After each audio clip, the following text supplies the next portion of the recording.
maybe, kind of. Not, no, well, not dislike, but I think people will like me. The funny part is, I think people will like me, but I don't think they're going to like what I have to say. But what I have to say is important. This stuff matters. It costs the bottom line. The reason we can't afford games right now is because of this shit. It actually has really negative fucking effects upon our lives as gamers. All of this stuff. Or like Factor or something. I don't want to seem like somebody who just bitches all day for like follows and likes and subs and stuff. I want to seem like somebody who cares so much about it that I don't care whether you pay me to do it or not. I'm just gonna keep fucking yelling till they fucking fix it. You can tell I actually do believe these things I'm saying. You know, I'm not being hyperbolic. Gamer subs, you see a lot of those kind of type of things. The Gamer Fuel type of companies where they are sponsoring an individual to represent that brand for a period of time. So these are the two ways that it happens, either hourly or monthly. That's why you'll see on the calculator that we're going to go through in a little bit, there are basically those two abilities.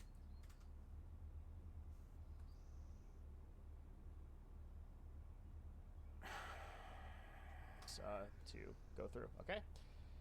Now, I'll.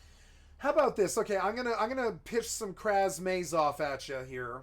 If you don't know what that is, then you're bad.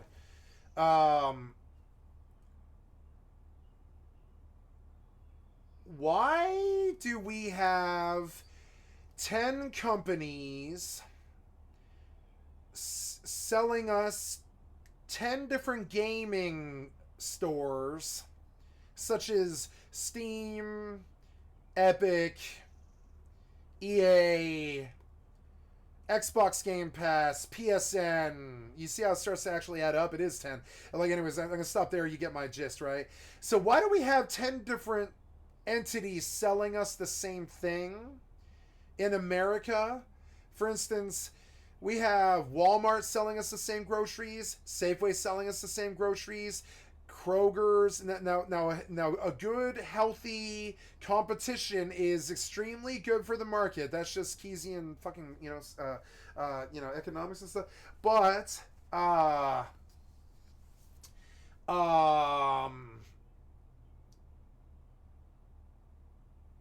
don't know why we don't have a public co-op grocery store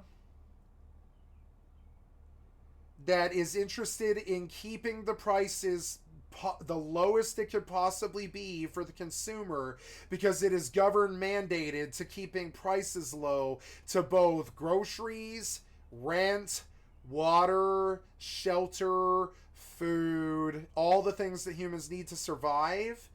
Why do we have corporate entities controlling 10 different grocery stores all competing with each other? All that does is drive the prices up. I don't see how that is in the interest of Americans or children or people or survival or success or anything at all. I don't want 10 corporate entities competing for price. I mean, it helps with keeping the prices low, but it also ensures that 10 different entities are all engaging in inflation, right? And raising the prices up so they all profit, right? And so I'm saying things that really need to be sort of price controlled, like rent and food and water and shelter and housing and education and travel, shit like that, right? And oil. Not oil, but gasoline. Like the fact that we have so many different corporate entities all with their forks and knives out, all after the same money slice of meat. This is not intrinsically helpful to a productive society. I think it is a bunch of predatorialized Mad Men-esque PR people trying to sell products rather than furthering the cause of mankind. And I think we have more PR madmen salesmen trying to sell things so they can make a living than we do have like productive people actually furthering mankind. And now I don't want 10 entities selling me Walmart, Target, Safeway, Kroger's, Baker's, Albertsons, what else is there? There's a whole bunch of them. Biggs and, fucking Costco. All of those people selling the same things, all competing with each other and ensuring that inflation never dies and that products are never cheap and they're all an arm and a leg, and it doesn't matter whether it doesn't matter whether you go to the Walmart or the Safeway, it's all expensive now. And I don't know how that benefits America. I don't know how that benefits the human race. I'm not saying that we, socialism or communism up our capitalist businesses. I'm saying that the capitalism is good across all the sectors except for the ones that have to do with our survival, such as food, water, shelter, rent. I don't want predator salesmen or predator bankers or predator grocery sellers or predator gun sellers or anything else, and almost in any market, but mainly like groceries and things that you need to survive, or education markets. I don't want colleges charging $240,000 for a bachelor's degree just because that's what all of the colleges charge. That's what they all charge now, or whatever, or like $100,000 or $60,000, something like that. Just because there's so many colleges out there all selling the same thing, which is education, we now have inflation on everything. So I'm not saying that I am against capitalism. I am not. I like capitalism. I like making money. I don't like money, but I like making money because it feels like problems are going away, right? So I don't like money. I don't value it. I don't want it.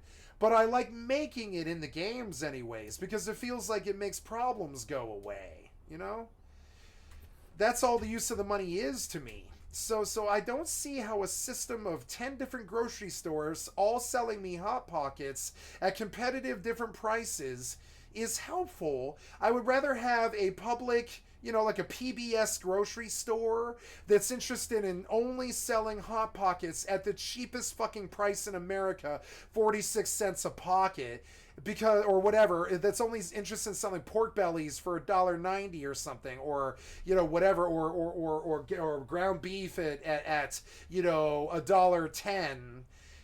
Because there's all that competition and all those middlemen and all the different fucking advertisements and all the different commercials and all the different entities and all the different lawyers and all that shit that's required to make 10 different fucking grocery stores that all compete with each other, right?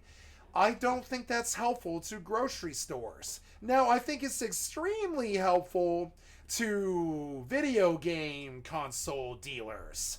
I think it's extremely helpful to cigarette boat dealers. I think it's extremely helpful to the customers of those dealers. I think it's extremely helpful to most other capitalist practices. I believe it is extremely helpful to have a competition of 10 different entities all selling the same products at a different price and competing with each other. I think that's good for everything but the things that we need to survive. I think the things that we need to survive should always be in the public's interest of a fixed price of $500 for a one bedroom, $3,000 for a car, $20,000 for an education, no money for water. That should just be, I think, just piped in, and I think the taxes should pay for it. No money for electricity. I think that should be taxed in. Now, a lot of capitalists will be like, "Fuck you! I make my living off that. I'll kill you. You're coming for my lifeblood and all this." But no, my theory is that if we didn't worry about all that stupid fucking shit It's almost like John Nash, fucking General Dynamics, you know? I'm trying to win the Nobel Peace Prize here. It's the same thing as that movie A Beautiful Mind, kind of. If we're all fucking... It's the same thing as General Dynamics, kind of, or whatever you're going to call it, the theory of... the general theory, or whatever it is. The theory of generality, or whatever it is. I forget the name of John Nash's theory, right? But or is it equilibrium, right? The competition for everything keeps it all going, right?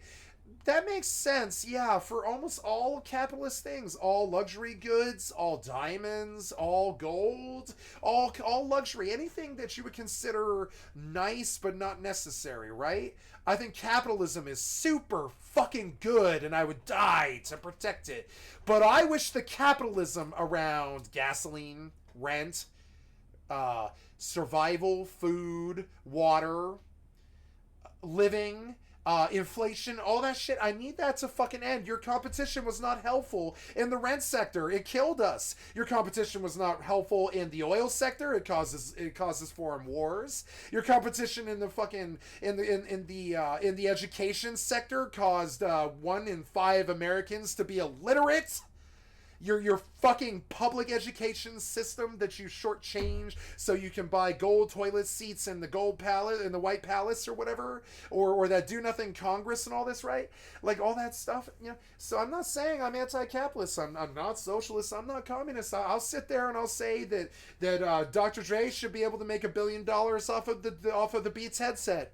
I got no issue with that at all. No issue. What I do have an issue with is what I consider to be war fucking profiteers charging $2,000 for a fucking 1-bedroom to an 18-year-old who doesn't have a job because they're fucking 18. They just got out of high school. They don't have 4 years of fucking high school or college or something to back up on, or, you know, like, how dare you charge an 18-year-old child in this country $2,000 for rent? Are you wicked? How the fuck do you sleep at night? The capitalist greed that destroyed our survivalist things like water, food, shelter, education, travel, and by travel I mean commute, right? You charge way too much for cars. You fuck people way too bad just so they can do their jobs. You saw us coming when we started doing jobs downtown or whatever, but we live in Centennial. You saw us coming with the cars and the travel and the commute stuff, and you fucked us for $40,000 a car or whatever. You saw us coming. You love Henry Ford. You want to suck on Henry Ford's dick all day. But I mean, Henry Ford by 1960 was selling cars for a lot of money. Like, I'm sorry, but I think of that as a war profiteer guy. And he was pretty, I mean, you know, just like Disney, I think he was pro-Nazi too. And like, Jesus fucking Christ, like, you know, I don't know, you know, like reality and you guys don't really fuck with each other too much. Letting all these thieves in the temple take over rent, food, water, internet, like all the things that we need to survive. That was the stupidest fucking thing America's ever done. It's dumber than it's dumber than going to World War II. It's dumber. No, I'm sorry. It's the only thing that's stupider is us dropping the fucking bombs. That is the stupidest thing we've ever done. It just wins the cake. It always will be. The stupidest fucking thing we ever did was drop those fucking bombs. I'm sorry, but it is. Especially because it was done without the public's permission, right? But so, the second stupidest thing we ever fucking did was let you know, the Rothschilds take over the trains, the planes, the cars, anything that we need to survive, to commute to work or anything, the food, the water, the fucking education, anything that we need to survive and thrive as powerful, young, strong Americans. The piece of shit, rich, white, fucking privileged, cocksucker, fucking Democratic, Republican, parasite, fucking shitheads destroyed this country for 67 fucking years since the death of JFK. They let the fucking thieves in the temple destroy every single thing that we need to survive and charge too much money for it. And now we have like like pretty much the same year, 100 years later, as World War II. We have like we have like 10, you know, it's like $10 for the price of bread. The way that was 10,000, you know, Deutschmarks for a loaf of bread in Lodz Ghetto and shit. We got the exact same shit. The shitty fucking, like, you know, the shitty demon bankers of the fucking world. And you think it's the Jews? I think it's the white people. You know, I don't see too many evil Jew bankers. I see a lot of evil white bankers on television all day trying to sell me fucking predatory fucking banking accounts and shit like this. I'm sorry, you want to get into the actual racism and stuff. Don't know too many predatory Jewish bankers, but I know a lot of predatory white bankers.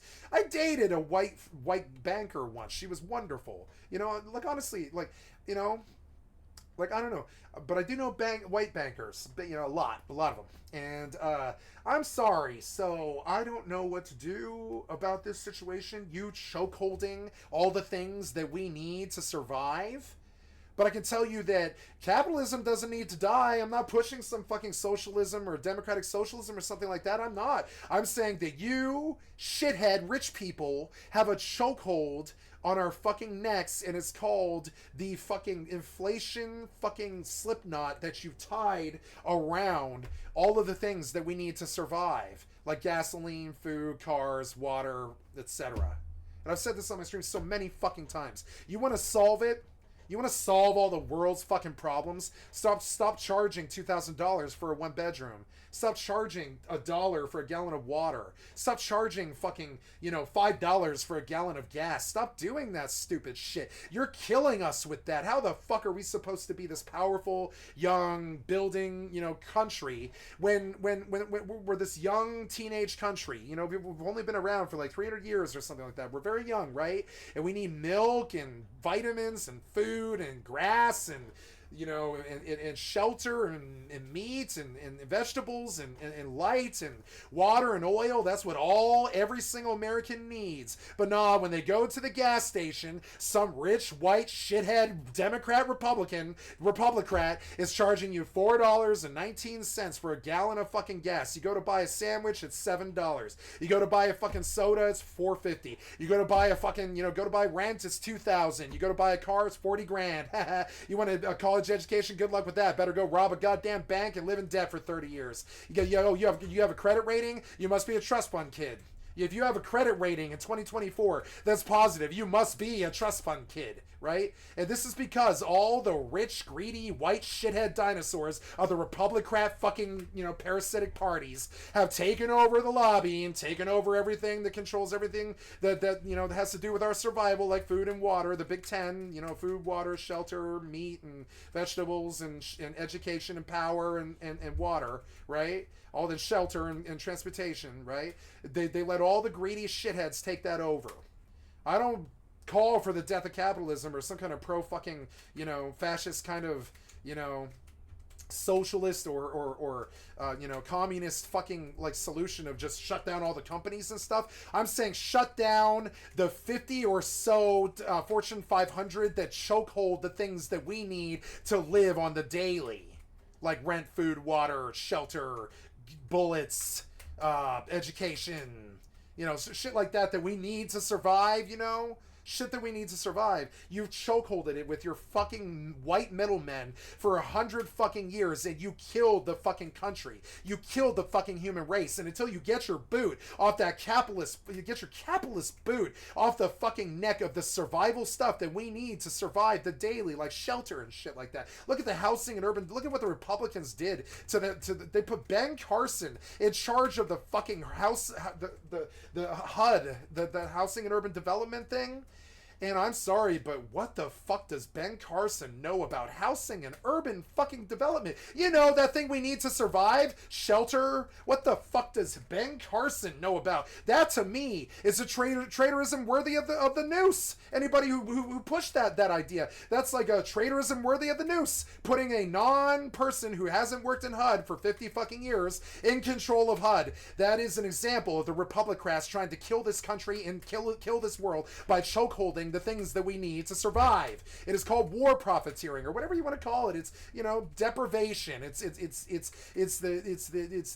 entropy of their love and respect for us. All they think of us now is a matrix battery, and they have to milk us for rent, food, water, cable bill, power bill, telephone bill, cell phone bill, fucking, you know, car to get to work, gas to get in the car to do this and all that stuff. That's okay. That's all okay. But the prices, you know, are why we have Warren Buffett. Warren Buffett is a wicked man. Would kill him if I would.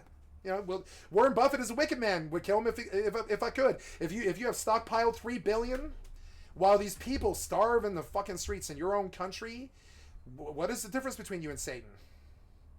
Aren't you basically some dude on a fucking throne calling for the death of your people? What's the fucking difference? You sit around on that $3 trillion or whatever the fuck. Well, like, honestly, and all the time I hear you guys say you would give it away if you could. Yeah, fucking right. Yeah, fucking right. That is the worst lie I have ever fucking heard. Now, they say Bill Gates gave away all his money, but I don't know. I see him all the time on interviews and all this shit and $3,000 fucking clothes and shit. I don't know. Are you sure he gave away all his money? Or did you just believe him when he told you that? You know? Are you really sure about that? I don't know. Like, how would we know that? Are you his banker? I'm sorry, but I mean, yeah, like, did he make his money like a matter of public record? I mean, maybe. I suppose he maybe did that. Maybe he needed to show the world after he bought children from Jeffrey that he was apologetic. So, I don't know. Maybe he gave away all that money, I guess, but I don't really buy it. I've never heard of a rich person giving money away before. Have you? I've heard of like foundations and charity. I've never heard of a rich person giving their fucking money away. Have you? I don't know. Maybe it does happen. Maybe I'm just ignorant and I don't know about all the cool Scrooge McDuck times that Scrooge McDuck showed up and said, "Here's the vault. It's all yours now." I thought, yeah, does that happen? I'm sure it probably does, but I'm not thinking very often. But I mean, like, you understand that lie? He said, "Oh, I just gave all my money away. I'm not evil." Are you sure about that? Are you his banker? Understand how a sponsorship is actually structured, and to do that, we're going to understand a word called deliverables. So now I'm like, So like, I don't want to go to the grocery store. The fucking Nazi parasites who took over our fucking government and chokeholded all the things we need to survive have killed that. I don't want to pay for rent, so I bought my own $30,000 place so I could have a home in this country. I really felt like their whole goal was to make sure that I didn't have a home in this country. I feel like that was their whole goal with all of this. And so now, like, so now I'm happy with my $30,000 home, and I'm happy. But I don't know that, I don't know I ever would have had the home if I didn't, like, look out for myself. I think I'd still be on the streets half dead from a drug addiction or full-blown dead. I think if they would have their way, we would be dead. I think their intention behind chokeholding all the things in the country that we need to survive on the daily, like food, water, rent, shelter, and all the basic things that I would consider basically an American right. I mean, this is a land of plenty. Maybe we need to change the goddamn Constitution or something like that. I don't know what the fucking solution is, but maybe we need to amend the Constitution to maybe understand that it's an inalienable right for an American to expect enough water, food, shelter, protection, education, and support and stuff to at least live all of their lives without worrying if they're going to be homeless or depressed or fucked up or unhappy or something like that. I don't know if I'm not saying that we need to take care of everybody. I'm saying that the basic stuff does need to be taken into consideration in a bottom line sum that is doled out every year to make sure that there's just no starving Americans or any fucking homeless Americans. I just don't, I don't understand. We have so much money. We have so many houses and so many cars and all this stupid shit that we don't use. And yet it's $5 for a gallon of gas? A gallon of gas, or like, $7 for a sandwich or something like that. I'm sorry, but when did 2 slices of bread, a spoon of mayonnaise, a slice of lettuce, some pepperoni, and some Swiss cheese become worth $9.90 or some shit? When did a Big Mac become worth $8? I'll tell you when. When they chokeholded the things that we need to survive and attempted to kill us that one time. Remember when they attempted to kill us that one time? When everything in the world became too expensive to buy, if it was something that was required for you to live, like shelter or food or water or education or protection or power or heat or anything like that, right? Yeah, all of that was more money than you can make working all of your life, So yeah, they killed us.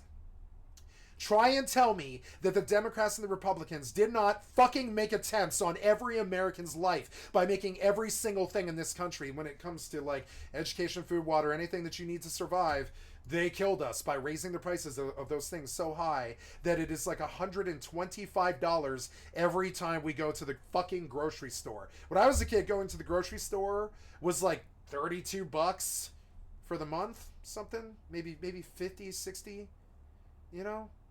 Maybe a little more, like 100, something like that for the whole month. Now it's like $225 is about what it takes. You know, it's like double or triple what it used to fucking be. Now it's like 250. I mean, what does it cost? What does the average American spend on food each month?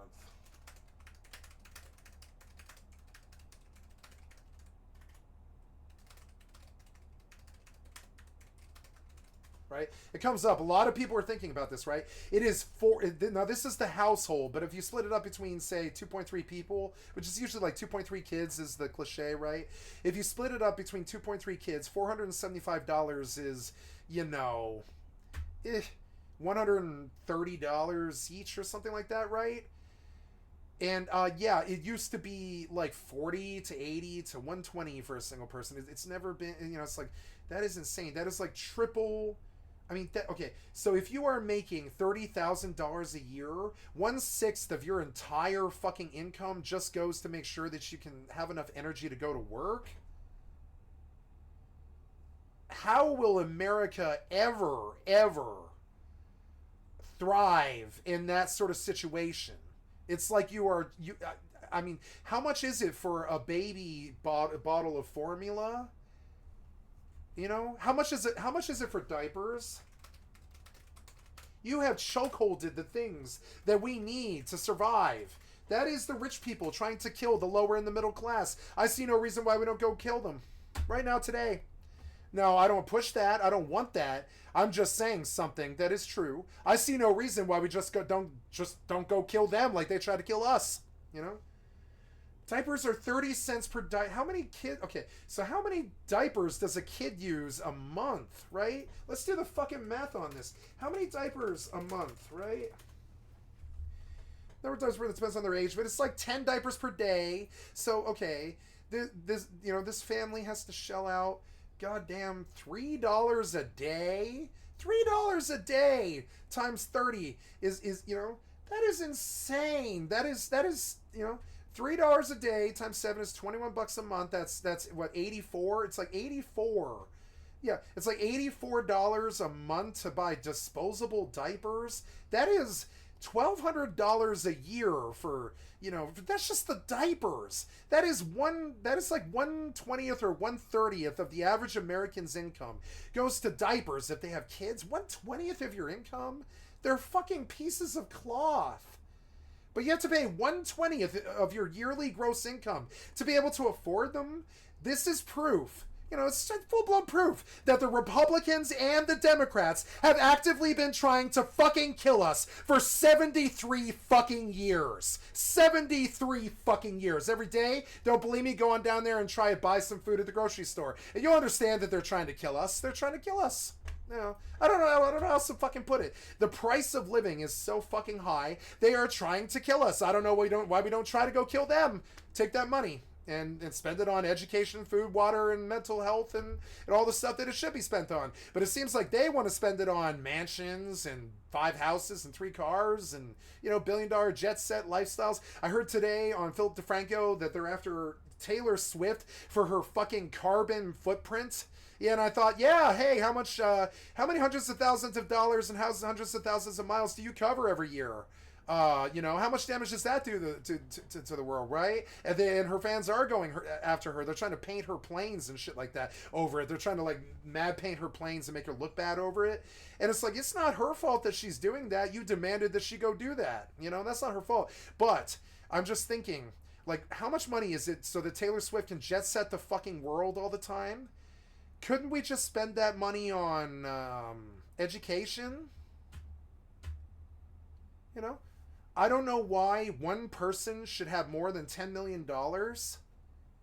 And all this other stupid anti-capitalist, anti-American bullshit that I don't really know if it's the solution or not. I'm just trying to fix the problem. I don't ever hear a goddamn politician even mention it. I don't believe I've ever heard a politician mention this in my whole life except for one guy. I've never heard a politician mention the fact that they've raised the price of the cost of living to 20x what it was 4 years ago. 4 years ago. 4 years ago. Is that what is the word that they use in economics? I believe it is feasibility, right? Is it economically fucking feasible to make the cost of everything in the world 4 times what it was just 4 years ago? Is that feasible for the human race? Is that a feasible business model? Or is it a bunch of rich shitheads stuffing all that money into their bank accounts and just ignoring us? You know?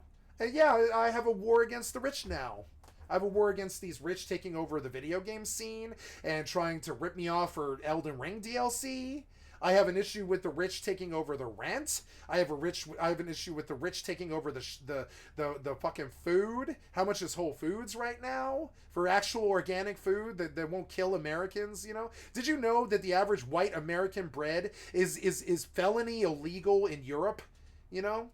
How did that happen? Well, a bunch of shitty rich white shitheads got control of our bread scene and told us that we need a lot of preservatives in the bread. So now we've got poison instead of bread. Just like we've got poison instead of rent. And we got poison instead of gas and poison instead of all this other stuff, you know? It's weird. It's just fucking weird. It's weird that you guys did this. It's like you wanted to war profiteer off of the sorrow and loss and inflation of the things that your beloved people need the most. How is that not war profiteering? How is $2,000 for a fucking bedroom, one bedroom in modern contemporary inner city America? How is $2,000 for a one bedroom not the death of America, the death of an ideal, the death of American dream, the death of our decency, the death of your decency, the death of our money, and the death of your poverty and stuff? It's just insane. It's like, you know, it's the death of a lot of fucking things. That the fact that they chokeholded everything we need to survive and charge 10 times what it's worth. Water's not worth anything. Water's free. Gasoline's free. It comes straight from the ground. I mean, it takes effort to make it get into a gas tank. And yes, we should pay them for this. But I mean, like, you know, it is literally usually is like a naturally occurring thing.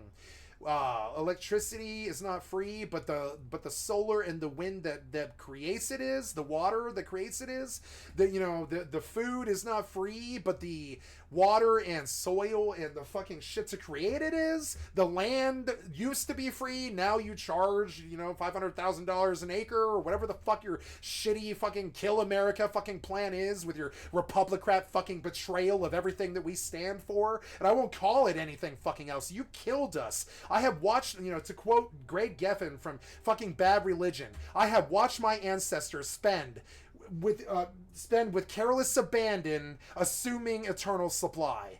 I have watched my ancestors spend with careless abandon, assuming eternal supply. Now, there is eternal supply of food, water, education, shelter, all that stuff. The world, the planet, literally creates enough resources to make food, water, shelter, electricity, all that stuff, just something that not only humans, but all of every living thing in the world can just eat of and drink of and partake of freely. This is how freedom was until rich white people got control of it. Even nature was free until rich white people got control of it. Started storms and heating up. Most of the country today is going to reach 120 degrees because rich white people got a hold of the automobile industry and killed the electric car. I'm sorry, did you not know? Yeah, it turns out that, the reason that you're going to have to bake in your hot gamer room today in 120 fucking degrees in Albany, upstate New York, or whatever the fuck, instead of, or even the downtown fucking New York City or whatever, the reason that you have to boil to 120 degrees today is because some rich white person took over the automobile industry, his name is Henry Ford, and convinced us that gasoline and fucking fossil fuels were better than electricity or solar or steam or anything like that's renewable, right? But as long as we put a bunch of black caustic fucking smoke into the fucking air, we're golden, right? That's the rich white man's belief. It is. As long as we're putting black caustic shit into the air, like that verifiable scene in, you know, fucking, or like that veritable scene in, you know, Gatsby, where they're driving through Coleville or whatever to reach the city. You know, that like that's how mankind actually is most of the time. We're actually running smoke works and covered in soot. You know what I'm saying? That's actually a really good, you know, I liked Fitzgerald's, you know, metaphor there, which is like that mankind gets down in the dirty soot most of the time and blacksmiths their way to the top. You know, that's kind of how we do things. We blacksmith our way to the top. But guess what? Sooner or later, the rich white man in about 1963, he killed JFK, told us that some fucking, you know, some person did it, some fucking random person, you know, and then you know, some rich white person got us into fucking, you know, Vietnam, some rich white shitty Republican got us into Vietnam, convinced us that we need to go to some war overseas, just like Afghanistan, for what? Some convinced us that some person bombed our buildings or whatever, so we go over to Afghanistan. Some stupid rich white fucking Republican convinced us that we got to go to war with our brothers again, and all this stupid ass shit. Go to war with people that we don't even live next to, and all this stupid ass shit. And I'm sorry, but any tactician since the dawn of man would have been like, you're an idiot, you cannot control this country, you don't know how to do war, you're bad at general, you're bad at war, don't do this, do not go fucking attack this person overseas, we don't live by this person, we're gonna freeze in the winter, and we're gonna fucking bake in the summer, we're gonna lose the war, and all this stupid shit. But nah, we're over there dropping bombs without the public's consent, as per the rich white man, you know, fucking, as the rich white man commands, and we're dropping bombs without the public's consent as usual, as the rich white man decrees, and I'm sorry, making enemies of people for thousands of years and all this shit, and I'm fucking sorry. Sooner or later, somebody should fucking call you on it. Fuck your bullshit. You know what I'm saying? So now, rent's too much, education's too much, my mother's got to go spend $475 every month on fucking Whole Foods just so she doesn't have fucking preservatives that kill people in her bloodstream and all this stupid shit. What the fuck happened to you guys? The rich people took over our fucking political system, they took over our fucking parties, they took over the fucking, like, you know, they killed us. They fucking killed us. Now, I don't know why we shouldn't do that to them in return, but I'm not a violent man. I'll push the, you know, I'll push the fucking, you know, I'll push the Gandhi pacifism thing as I have my entire fucking life. I don't want to hurt these fucking people. I need you to get your fucking neck off my fucking breathe. I can't breathe like Eric Garner or motherfucking Ahmad Arbery. You fucking rich white shitty, rich white shitter, rich white fucking King Midas shitter, turning everything in the world to shit with your rich white money fucking problems. Fuck you. Fuck you for taking over rent. Fuck you for taking over water. Fuck you for taking over power. Fuck you for taking over education. Fuck you for taking over fucking transportation. Fuck you for taking over everything that we need to survive. You have killed us. You are war profiteers. I consider you worse than Hitler. Fuck you guys. Fuck you guys. I'm out. A deliverable is basically something that you as an You've killed more people with your greed. do for a company. You've killed more people with your drug war. You have killed more people. You have abandoned the space race. And so now we're stuck here down here killing each other with cartels and stupid ass shit. Fuck you guys. I consider you worse than Hitler. His body count isn't as high as you rich, white, shitty American assholes. Sorry. Sorry. I was raised by South Park to actually speak my fucking mind. I mean, you know, sorry, I must have offended a whole lot of rich white people there. I don't fucking care. You've killed reality as I know it. Fuck you guys. Someone should say it. I've never met another person, never heard of another person in the fucking planet with the balls to fucking say it. Maybe like Abby Hoffman or somebody. You guys don't have any fucking balls. You ride behind these fucking... You're the worst conformists on the fucking planet. You ride this Republicrat fucking worthless tribalism push to kill us all. You fucking back that fucking shitty rich boy fucking asshole who blew $3 trillion of his fucking father's money before he never took office. Right? Never truly took office, etc. And, you know, and took over the highest office in the land and all that. You might back this stupid tribalism shit with the dinosaurs who run CFRs and shit like this. But I'm sorry, I'm going to hit you with the fucking reality. These rich white people have killed the world. And I'm sorry, but there's three unifying MO / like clues or whatever for Sherlock Holmes to trace these people down, just like the fucking video game developers that are fucking children all over the world, right? Getting banned in countries for fucking, Helldivers 2 and all this, right?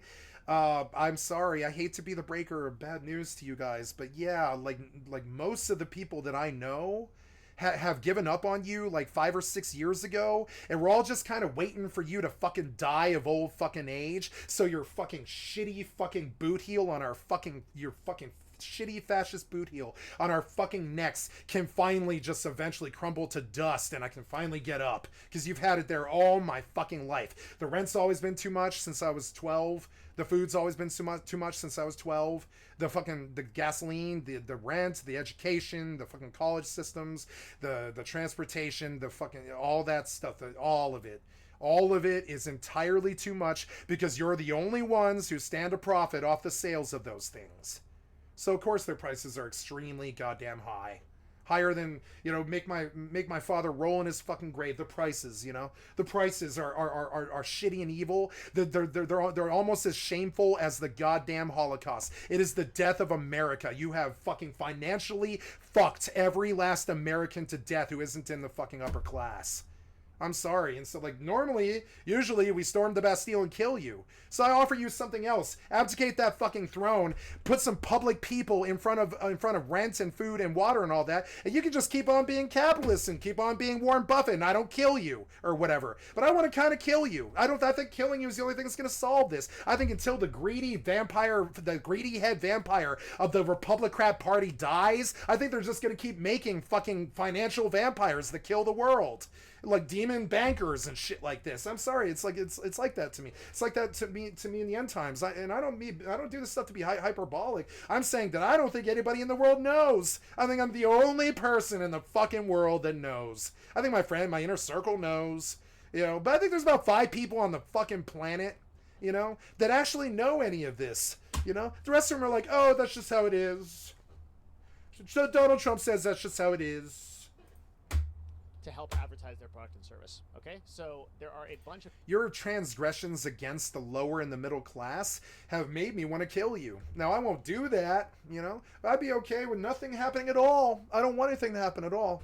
But I do want, well, I do. I want one thing to happen. You need to get those kill us with your prices, fucking chokehold, fucking price fixing and inflation the fuck out of here, and stop charging anything for those things at all. Honestly, the America that I know has an abundance that couldn't be measured. The America that I know, you can drive from LA to New York and see an abundance that just can't even fucking be measured. But yeah, sure enough, they measured it and they're charging $500,000 an acre. You know? I see a land of the free, home of the brave, but I also see the death of America in the greed of the upper class. I don't see how anything but death would fix it, but I'll offer them something else, right? You can keep your money that you currently have right now. I won't take any of it, you know? But I need you to give control of water, power, education, food, shelter, and mental health. There's like 6 of them, right? Mental health, I think, are the 6 that we need to survive. The rest of it we have to go get ourselves. That's the human condition, right? But something that a country can do for its people is not allow rich people to raise the price of food so much that fucking Americans die in the fucking streets of deprivation. What, are you wicked? You are. If you're voting Republican and Democrat in 2024, you're fucking wicked. You back these fucking emotional vampire dinosaurs who push the death of America through their prices. You back either of these fucking shithead traitors. I'm sorry, I have no use for you. You know, I have no use for you. I'm serious. You back this tribalism now? It's too late now. You needed to stop doing it like 4 years ago and stuff. Now we got a war coming or something like that. I don't even know what the fuck's gonna happen. But I will say this, the longer you fucking back these shitty people who make your life too expensive to live, is the longer that boot heel is going to be on your fucking neck. I need you to fucking wake up. And that's what being woke actually is. I've said it on the stream many times. It's not some fucking thing about gender or something about libtard this or reptard that or any of this. It's not some tribalism fucking idiot thing and your shitty, I'm regurgitating the worst depths of Reddit shit, right? What being woke actually is understanding that the government intends to kill you through the deprivation of everything that you need to live. When you understand this, you wake up one day. There's no pills involved or anything like that. You're like, oh, shit. Yeah.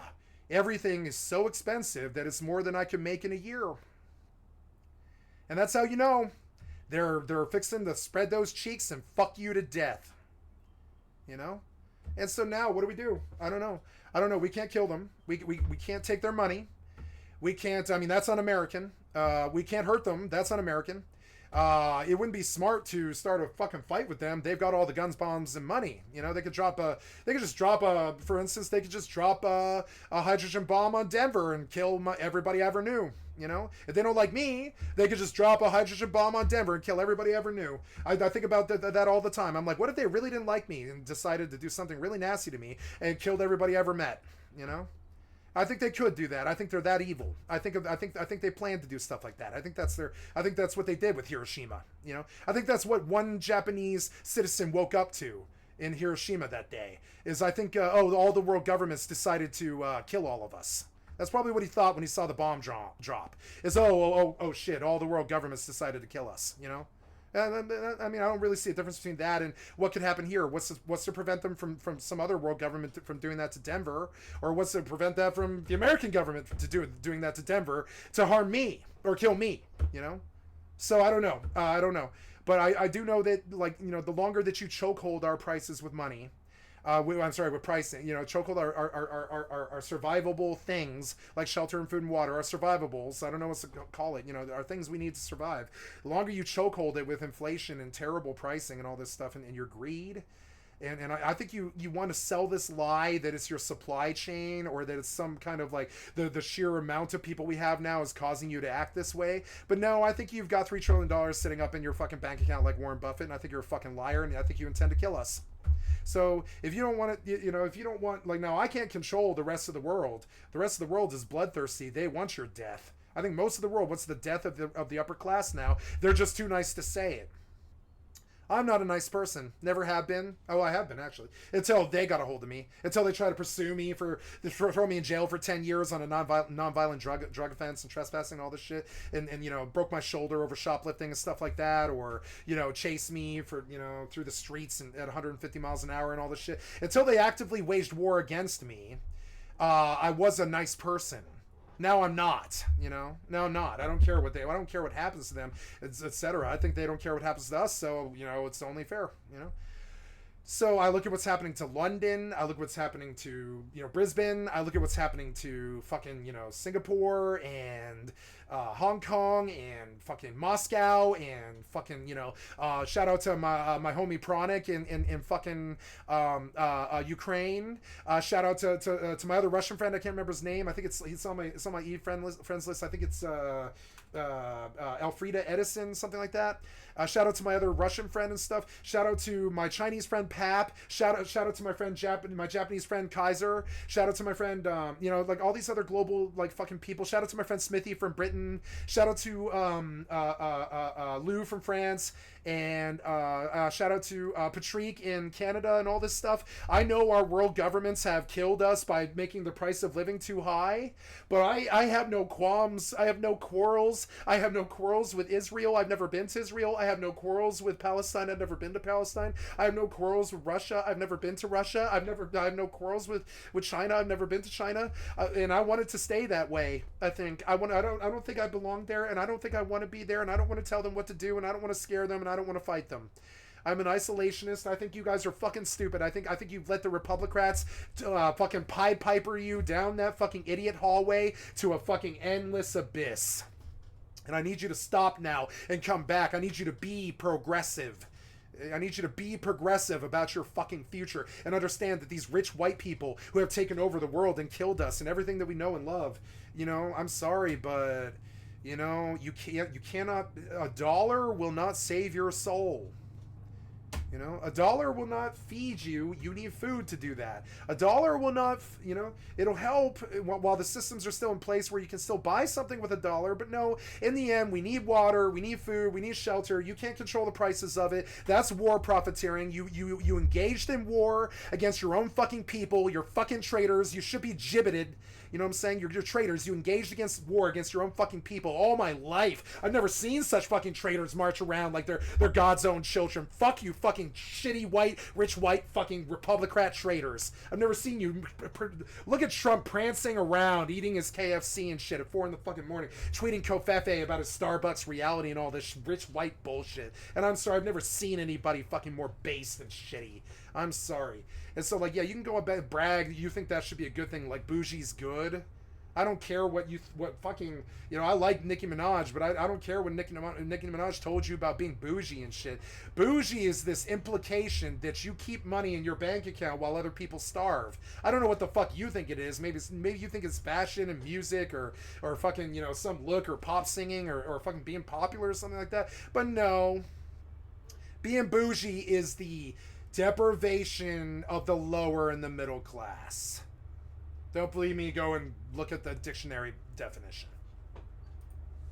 Types of deliverables. We're going to go over some of the most. So now, you tried to kill us for 67 years. You killed our president. You killed our greatest black leader. You killed our greatest Muslim leader. You killed our greatest Sheik leader. You claimed that somebody that we've never even heard of before bombed our buildings while you dance around with the CIA and face ingress and fucking, all these promise allegations and stuff and are facing, basically insurrection and all this stupid shit. And I'm sorry, but your actions have not been one of a friend. The upper class has not been a friend to this country. Now, I don't think we need to do anything to them. I'm not even suggesting we take their money. I'm saying that why is it okay for them to put a price on a barrel of oil that harms Americans? Isn't that anti-American? We used to have anti-American trusts about this, right? Why is rent $2,000? Anybody who charges that much should face prosecution. That is theft. That is, it's full-blown theft. I don't understand why we would prosecute me for stealing a moped, but we won't prosecute a landlord for charging somebody who makes $12,000 a year, $2,000 a month for rent. Which is the state of America today, So now, I don't know. I don't want to take your money back. I don't want to kill you. I need you to come to Jesus, bitch. I need you to come to the water. I need you to abandon your bipartisan, shitty, tribalist fucking politics and all your shitty fucking, your shitty privilege bullshit. Your religion in the fucking, in the state right now is disgusting. You have a religious zealotry about abortion in the state. And the Founding Fathers warned us about this. That Founding Fathers 1776 shit that Rush Limbaugh fucking pushes to the idiot right-wing fucking reptards in this goddamn country all the time. Just like the libtards, right? They all swallow the same stupid-ass shit, right? The same old tribalism, that these aren't your friends, that the capitalism is good, and while the diapers are $900 a year, and the formula's too much and all this, and the rent's too high. That's all good things. That's all good things. You profit from that somehow. That's all good for America. That's freedom. That's a free market and all that. Yeah, fucking right. You ever tried to sell something in America? Free trade in America died in 1946. You ever tried to sell something in America, drugs or otherwise? Free trade is a long dead fantasy. Been dead since JFK. I'm sorry, but and you can keep on living under these lies, but I don't think you love America. I think you like suffering. I think you want rich people ruling you like a king. I think I'm sorry, I think you like this damage. So I just sit there and I watch it all. And I tell you what's happening, but you don't care. You want to back some fucking idiot. You want to back some dinosaur. You want to let these fucking tribalist bad actors kill our country with their pricing and their inflation, their fucking demon bankers. Video somewhere I will do like a full breakdown on every deliverable you can possibly do as related to a sponsorship, but generally you're going to see kind of the same deliverables. And the idea here, okay, when you're thinking about this as a content creator or as a person that's trying to learn this, or as just an interested individual, is you want to... So I'm going to yell about you fucking rich white people killing the fucking video game scene. I'm going to yell about rich white people killing politics. Going to yell rich white people for killing the lower and the middle class, for fixing the prices, for going to wars overseas, for giving weapons to our friends who killed people that are also our friends, all this other stupid ass shit. I'm sorry, but it's like you've been rich white people behaving badly, and if rich white people behaving badly hadn't fucked up DMCA so bad, I would show you the South Park reference that I'm making. But nah, rich white people literally fucked up the reference that I'm making. It's that bad.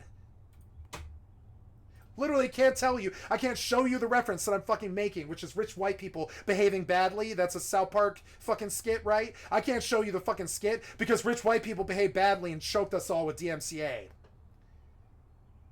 And you can begin to get an idea of how systemically deep this goddamn problem goes. We can't even complain about it. The rich people, white people ruined that. Censored us. because this is going to help you construct those deals, these campaigns, where you say, okay, so am I after white people? No, I'm just saying this is the demographic. It's, you know, who runs 9/10 of the world? Rich white people. now that we know Who runs all the world governments? Rich white people. You know, it's kind of a really bad fucking thing. We did not diversify. You know, the basic skeleton of how a sponsorship will work, you can kind of figure out, all right, I'm going to build a campaign that is maybe exposure driven. So maybe I'm going to go for somebody that's like a larger broadcast. do I hate them? No, I'm rich. I'm not rich. I am white. You know, I'm not rich. I'm rich by my standards because I have a home and I can eat 3 meals a day. I don't eat 3 meals a day, but I can eat 3 meals a day and I have a home. That to me is rich in modern America. If you have like a shack with a fucking cot and a single outlet from the light bulb in the ceiling that you connect to your black and white television to connect to your original Xbox in year 2024, and you're not starving and you have 1 meal a day, you are rich, rich, rich in modern America after the rich people got done with us. You are fucking rich. If you have a bed to sleep in tonight, you are fucking rich in the modern America that we have let them create. If you have a bed to sleep in right now in this reality that they have made, you are extremely fucking lucky. Not all of us could say the same. I'm going to. I want them. To and I don't know why. I don't understand how like how long shall we kill our prophets before? How long shall they kill our prophets while we stand aside and look?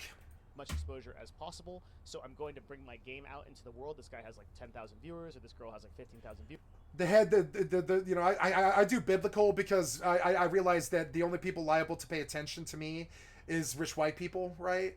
So I'm gonna hit them with their own little hypocrisy and stuff. This stuff, and this is sublime. It's not the Bible. It's sublime. Keep it fucking straight. This is Bradley Knoll, not God. Understand? The stone that the builder refused shall be the head cornerstone, bitch. I'm coming for you, swiggity swooty.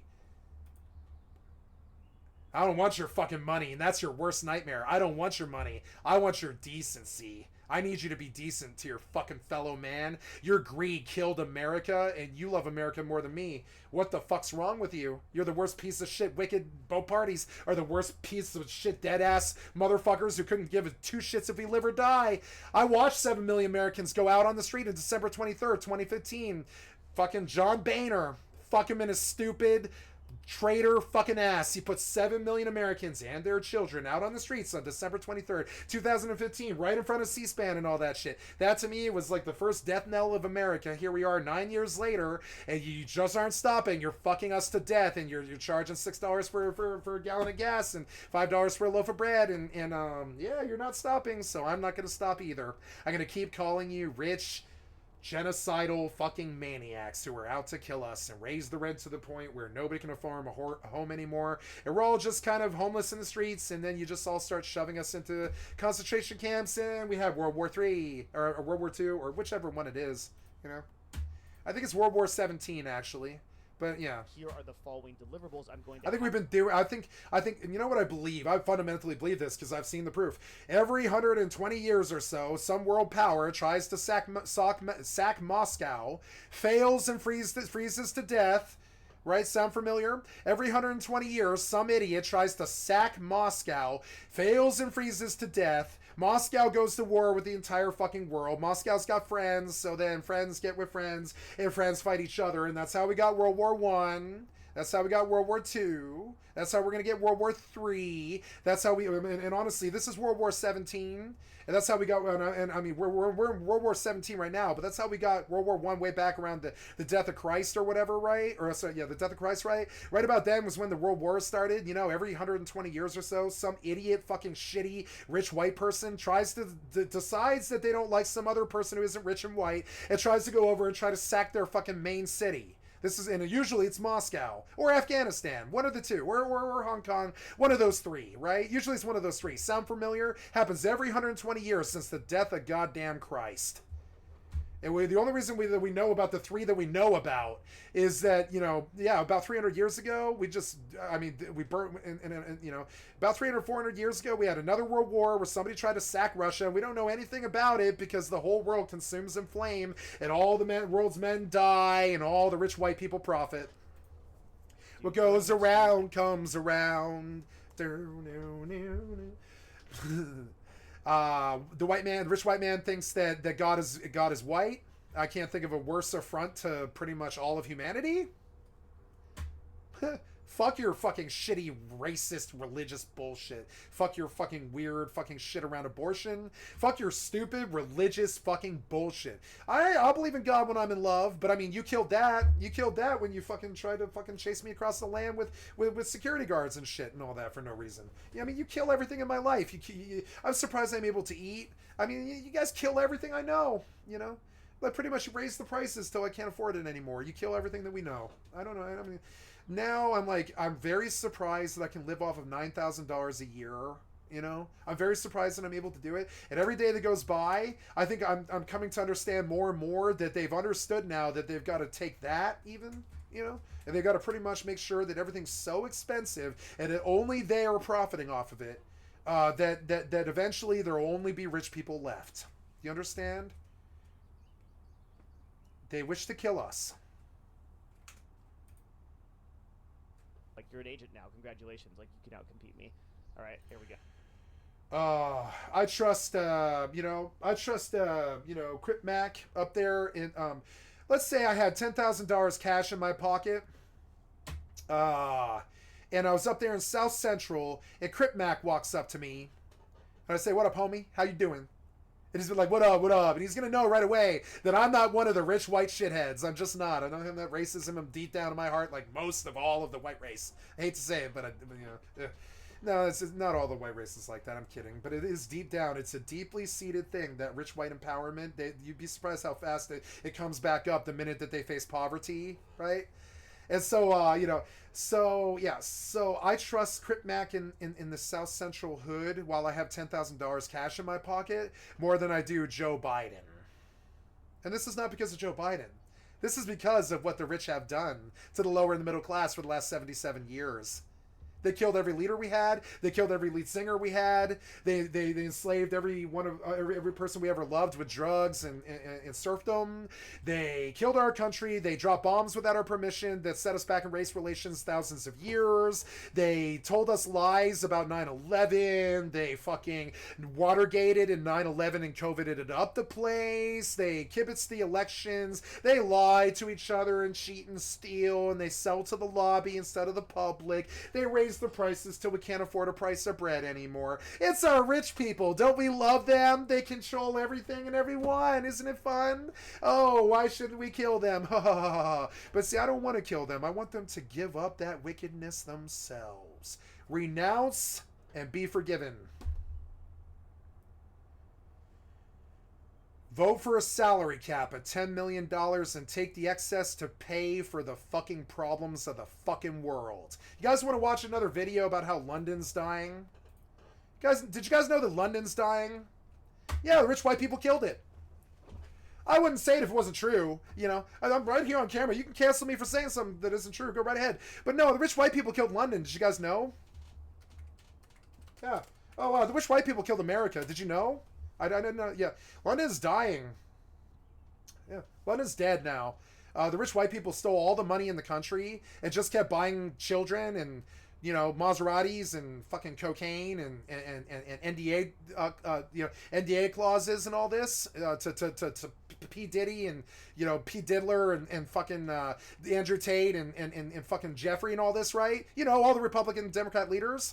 You know, the Republicrats who killed us all. Yeah. And, they killed London. Did you guys know?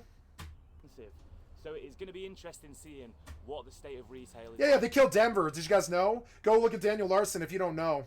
They killed Denver. Did you guys know? I had to flee my home native land as it burned, essentially. They killed Lahaina. They killed Paradise. I mean, they've been out there killing a lot of people, a lot of things. Yeah, and I won't say otherwise. I watched The Death of America and the American Dream and Requiem for a Dream and all this and you know, the dope stars and all the serfdom and the enslavement and the death of America, and I lay that right at the feet of the rich white upper class. Sorry.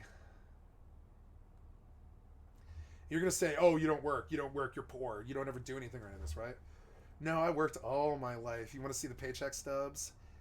I want to see your paycheck stubs. Have you ever worked?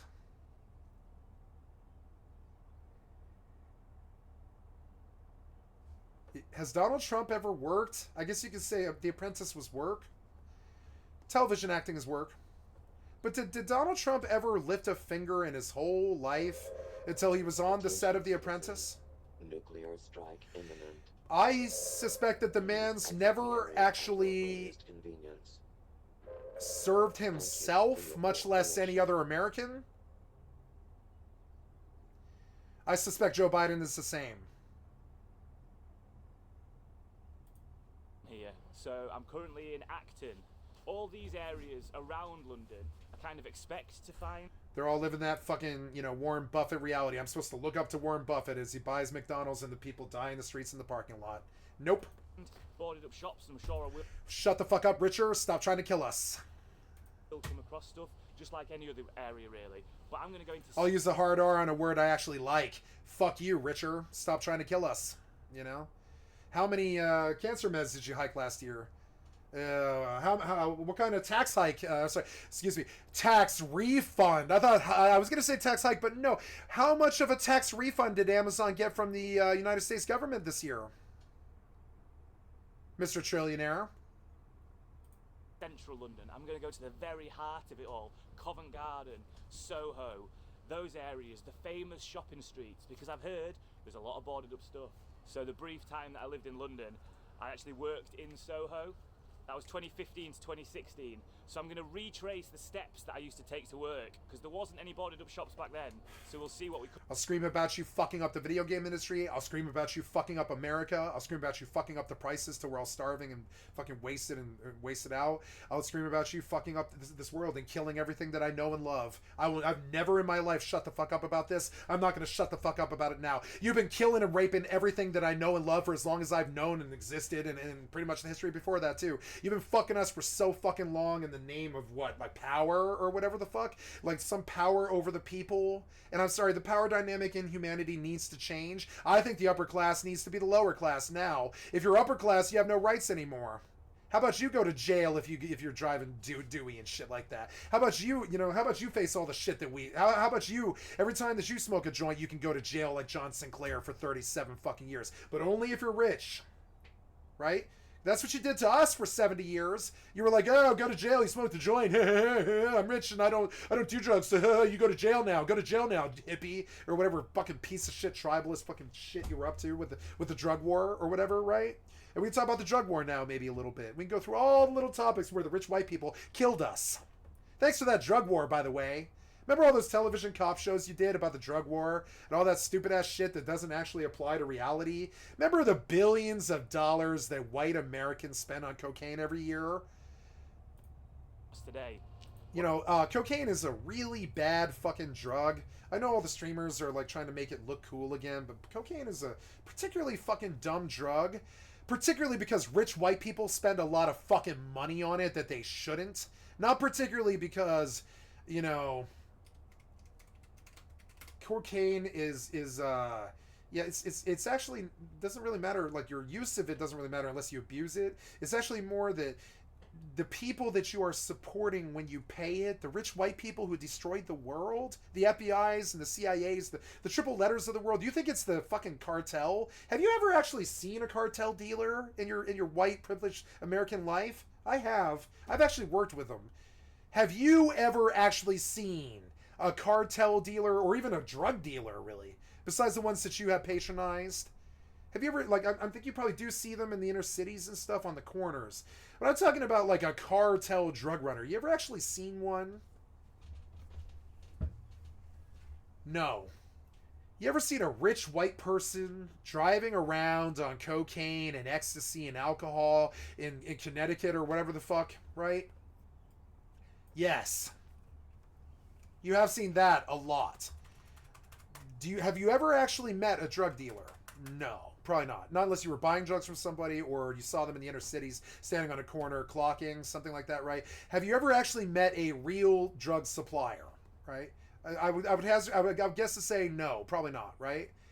But what you have met is a lot a lot of really irresponsible rich white people doing lots of horrible things. Let's look at Justin Timberlake news. Ooh. So what do we do? Do we do CBS? Which form of tribalism lies do you like the most? Is it ABC, Inside Edition? I don't know. Let's do. Oh no! Now I have to burn my eyeballs. I put on Fox. Justin Timberlake go home. Truth about Justin Timberlake's pathetic DWI arrest. Let's listen to Sloan. He has he has 1 million subs and 135k subs. I'm going to assume that this guy is willing to put his reputation behind what he's going to say, okay? I don't believe this true of CNN, Fox, or any fucking modern news outlet. I'm not saying the news is fake, it's not. I'm saying that there hasn't been a good journalist in 25 years. Like faced a judge this morning. He was released without bail and now Chank and the people at TYT are good, not because I particularly like them. I actually think them fairly yellow. I just actually think they're good people. I doubt they've cheated on their wives or fucked around like Alex Jones or anything like that. I don't really think these are bad people. I look Chank and all the people at TYT in the eyes, and I see actual humans still.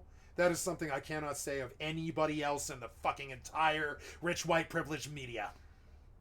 one count of driving while intoxicated. I'm not saying rich white people shouldn't make money. I'm saying that most of the world's money is controlled by rich white people. That's fucked up. It should be everybody. Everybody should have a chance to say how humanity goes. You know? Instead, it's like, oh, the rich tell us what to do all the time. No. It's humanity. We all get a say. Everybody's equal. I know that I know that you don't believe it, but all life is sacred. I know you think you're better than everybody else, but no, you're no better than dung beetles. You're no better than, the flies that fly in the field or the fucking horses that swish their tails at them. You're no better than any of them. All life is sacred. You're no better than them. So you have a say in this just like everybody else in the fucking world does. Rich white people have convinced you for 20, 10, 20, 30, 40, 50, 60, 70, 80, 90 years that your opinion doesn't matter. That's one of the ways that they really won. But it does. Every single time that I open my mouth and I call for the death of the upper class, it matters. It does matter. Trust me. It's going to come back to me, probably kill me in the end. But I don't care. I mean, they killed me 5.5 years ago when they terrified the love of my life away with a death threat, and then attempted to kill me with a circular saw, and then threatened me with 10 years in jail for nonviolent drug offenses while I was in the madhouse trying to get better from it all. And that's all rich white people, all of it, except for the poor white person who attempted to kill me. But all the problems were directly stemmed from rich white people. The only reason I bring up their race is I think it's kind of funny for the white people to get what they've been, to get a little bit back, what they've been giving for hundreds of, thousands of years, The only reason I say rich white people all the time, and I know it probably boils the blood of anybody listening to me. I don't care. It's true. The only reason I say it is it's truth. The majority, 99% of the world's money is controlled by 50 people, and they're all white. Maybe 45 of them are white. I give this man no time to get down the street. It was like I don't understand that. It seems to me some kind of conspiracy where they're like, we're going to use God and money and judgment and religion and politics to just suppress anybody who's rich and white. That's what it looks like to me. I'm sorry. Kill Whitey or whatever.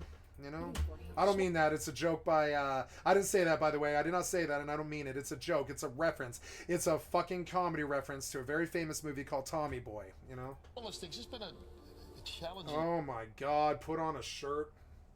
Oh my God, take off that fucking suit, you fucking tool. You look so fucking evil. I want to throw blood all over you and take you on down to the local bank and hang you from the fucking rafters, you fucking weird rich predator. I'm kidding. I'm just trying to act like what they think I act like. I don't actually think this. These people are fine. I like acting like what they think I act like, It's kind of fun. Oh my God, take off that suit, you fucking suit dummy.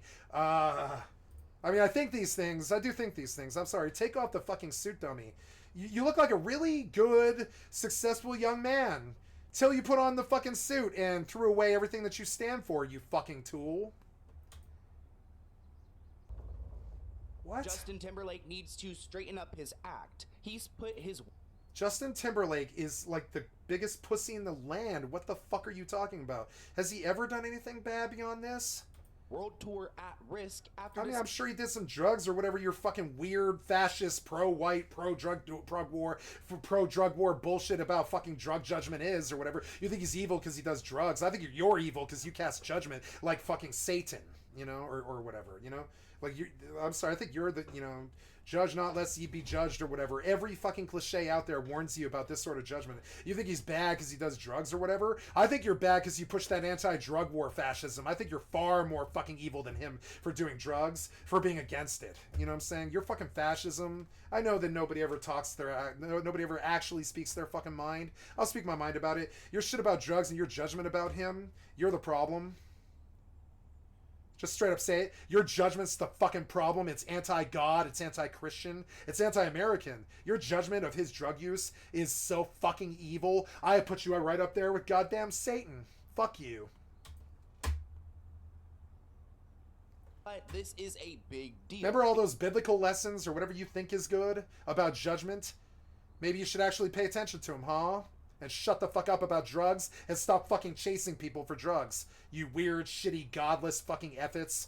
Because Justin's been open about fucking anti-drug war, fucking weird drug war, fucking fascists.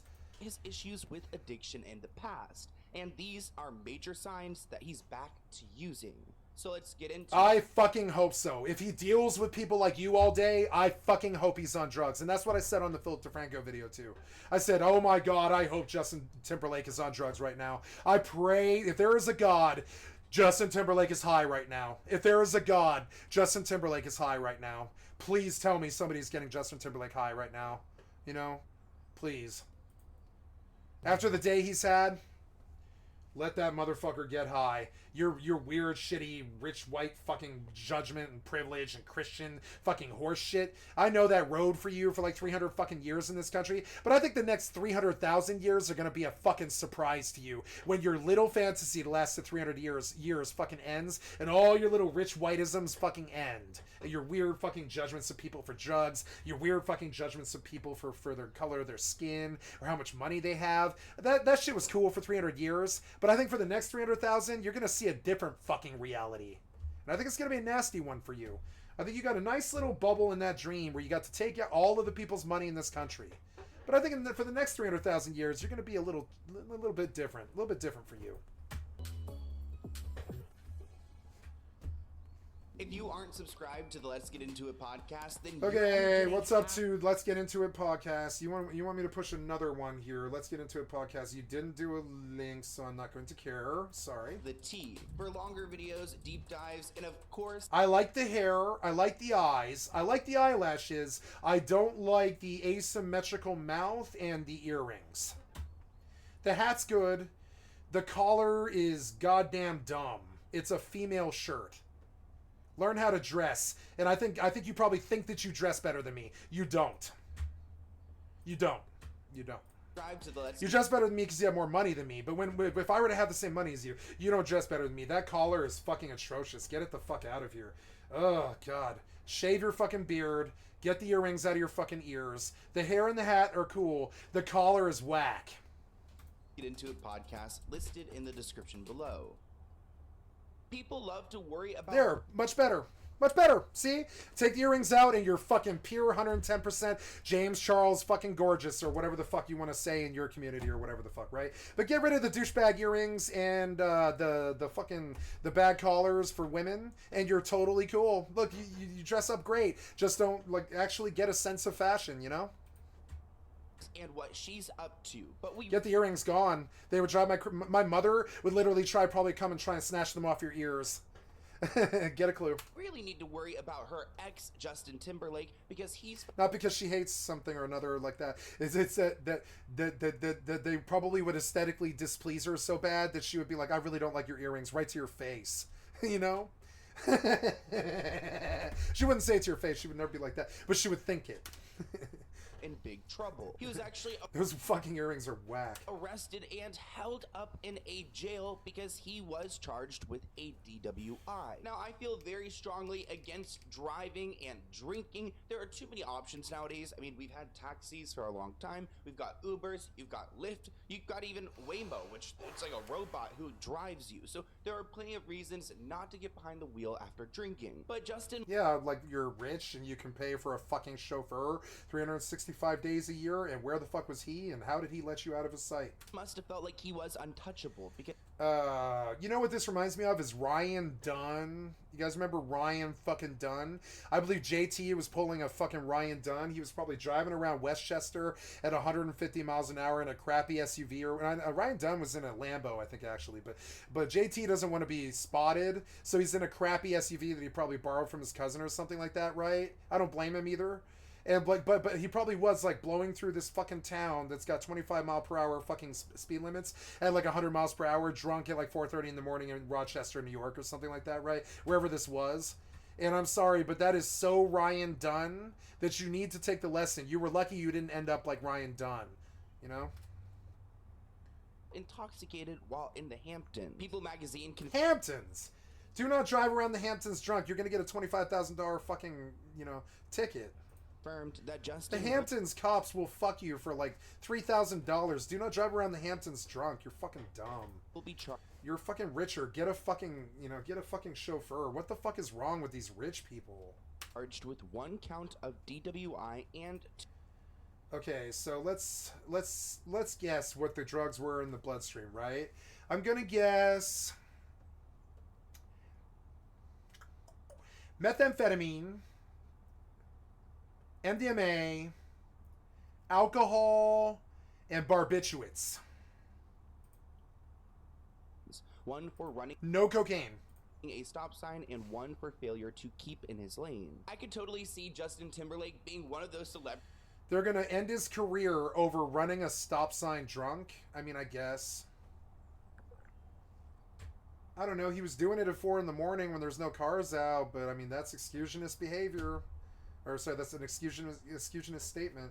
I'm just sort of like, I don't know. Should a man who is so universally loved, and see, now I sound like the rich people, right? I just want to excuse the bad behavior again. But I don't know, man. Like I almost everybody I know has caught a DUI except me or my family. And like almost everybody, my inner circle, I don't think any of them caught any either. But like I know so many people with DUIs, and I don't think any of their lives were ruined. Not really.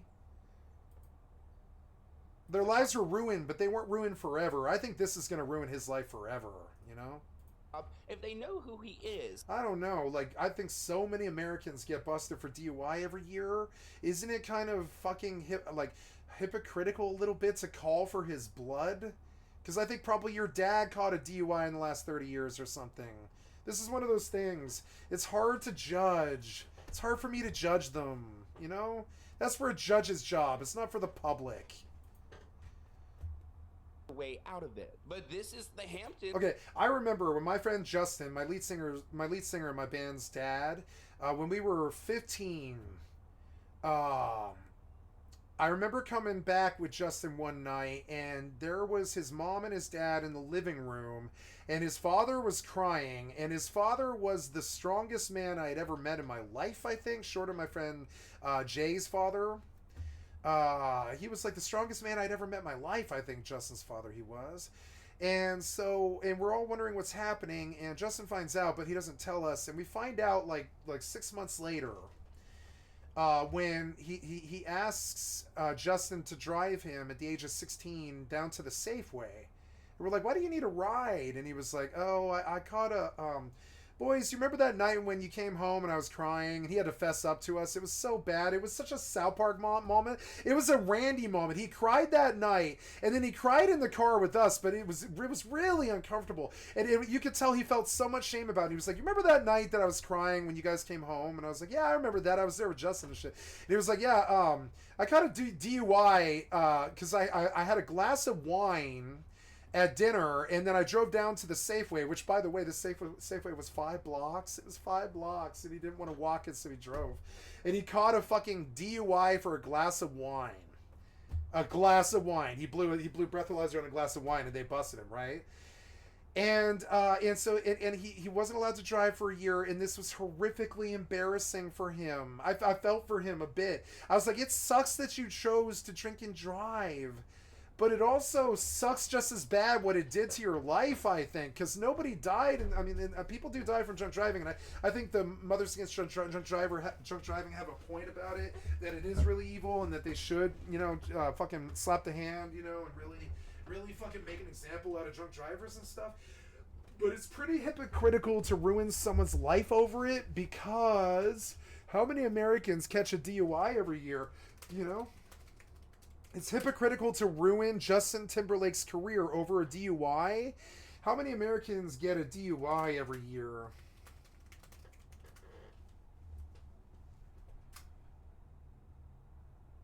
$1.5 million Americans every year get a DUI, right? And it's excusionist to say that Justin Timberlake shouldn't be ruined over this. I think he probably should be ruined over this. But the difference is 1.5 million people every year in America drive drunk. I don't know why we should slaughter his career over it. I was still friends with... Now, I felt some shame that my friend Justin's father had caught a DUI, and I had driven drunk quite a bit when I was a teenager, I'm not proud of it, but I was stupid when I was young. I was very stupid. I did a lot of stupid things.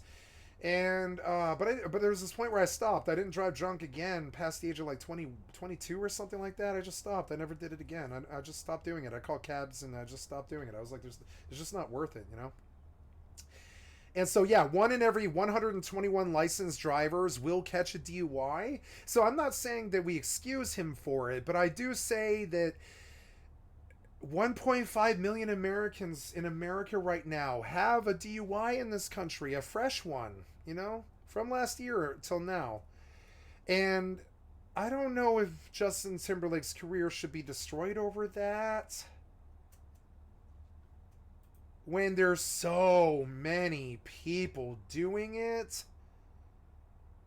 That's a valid argument that isn't excusionist. I'm not excusing what he did. I'm saying that not allowing him to be in public anymore as a public figure and canceling him or something like that isn't really very fair.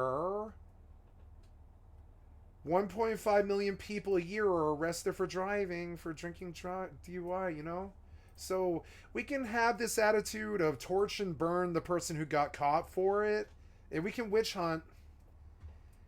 And I don't excuse what he did. Fuck him, Fuck him. I would never speak to him because of this, But, I'm sorry, for Dewey? No, I don't care about Dewey. I have so many friends with Deweys.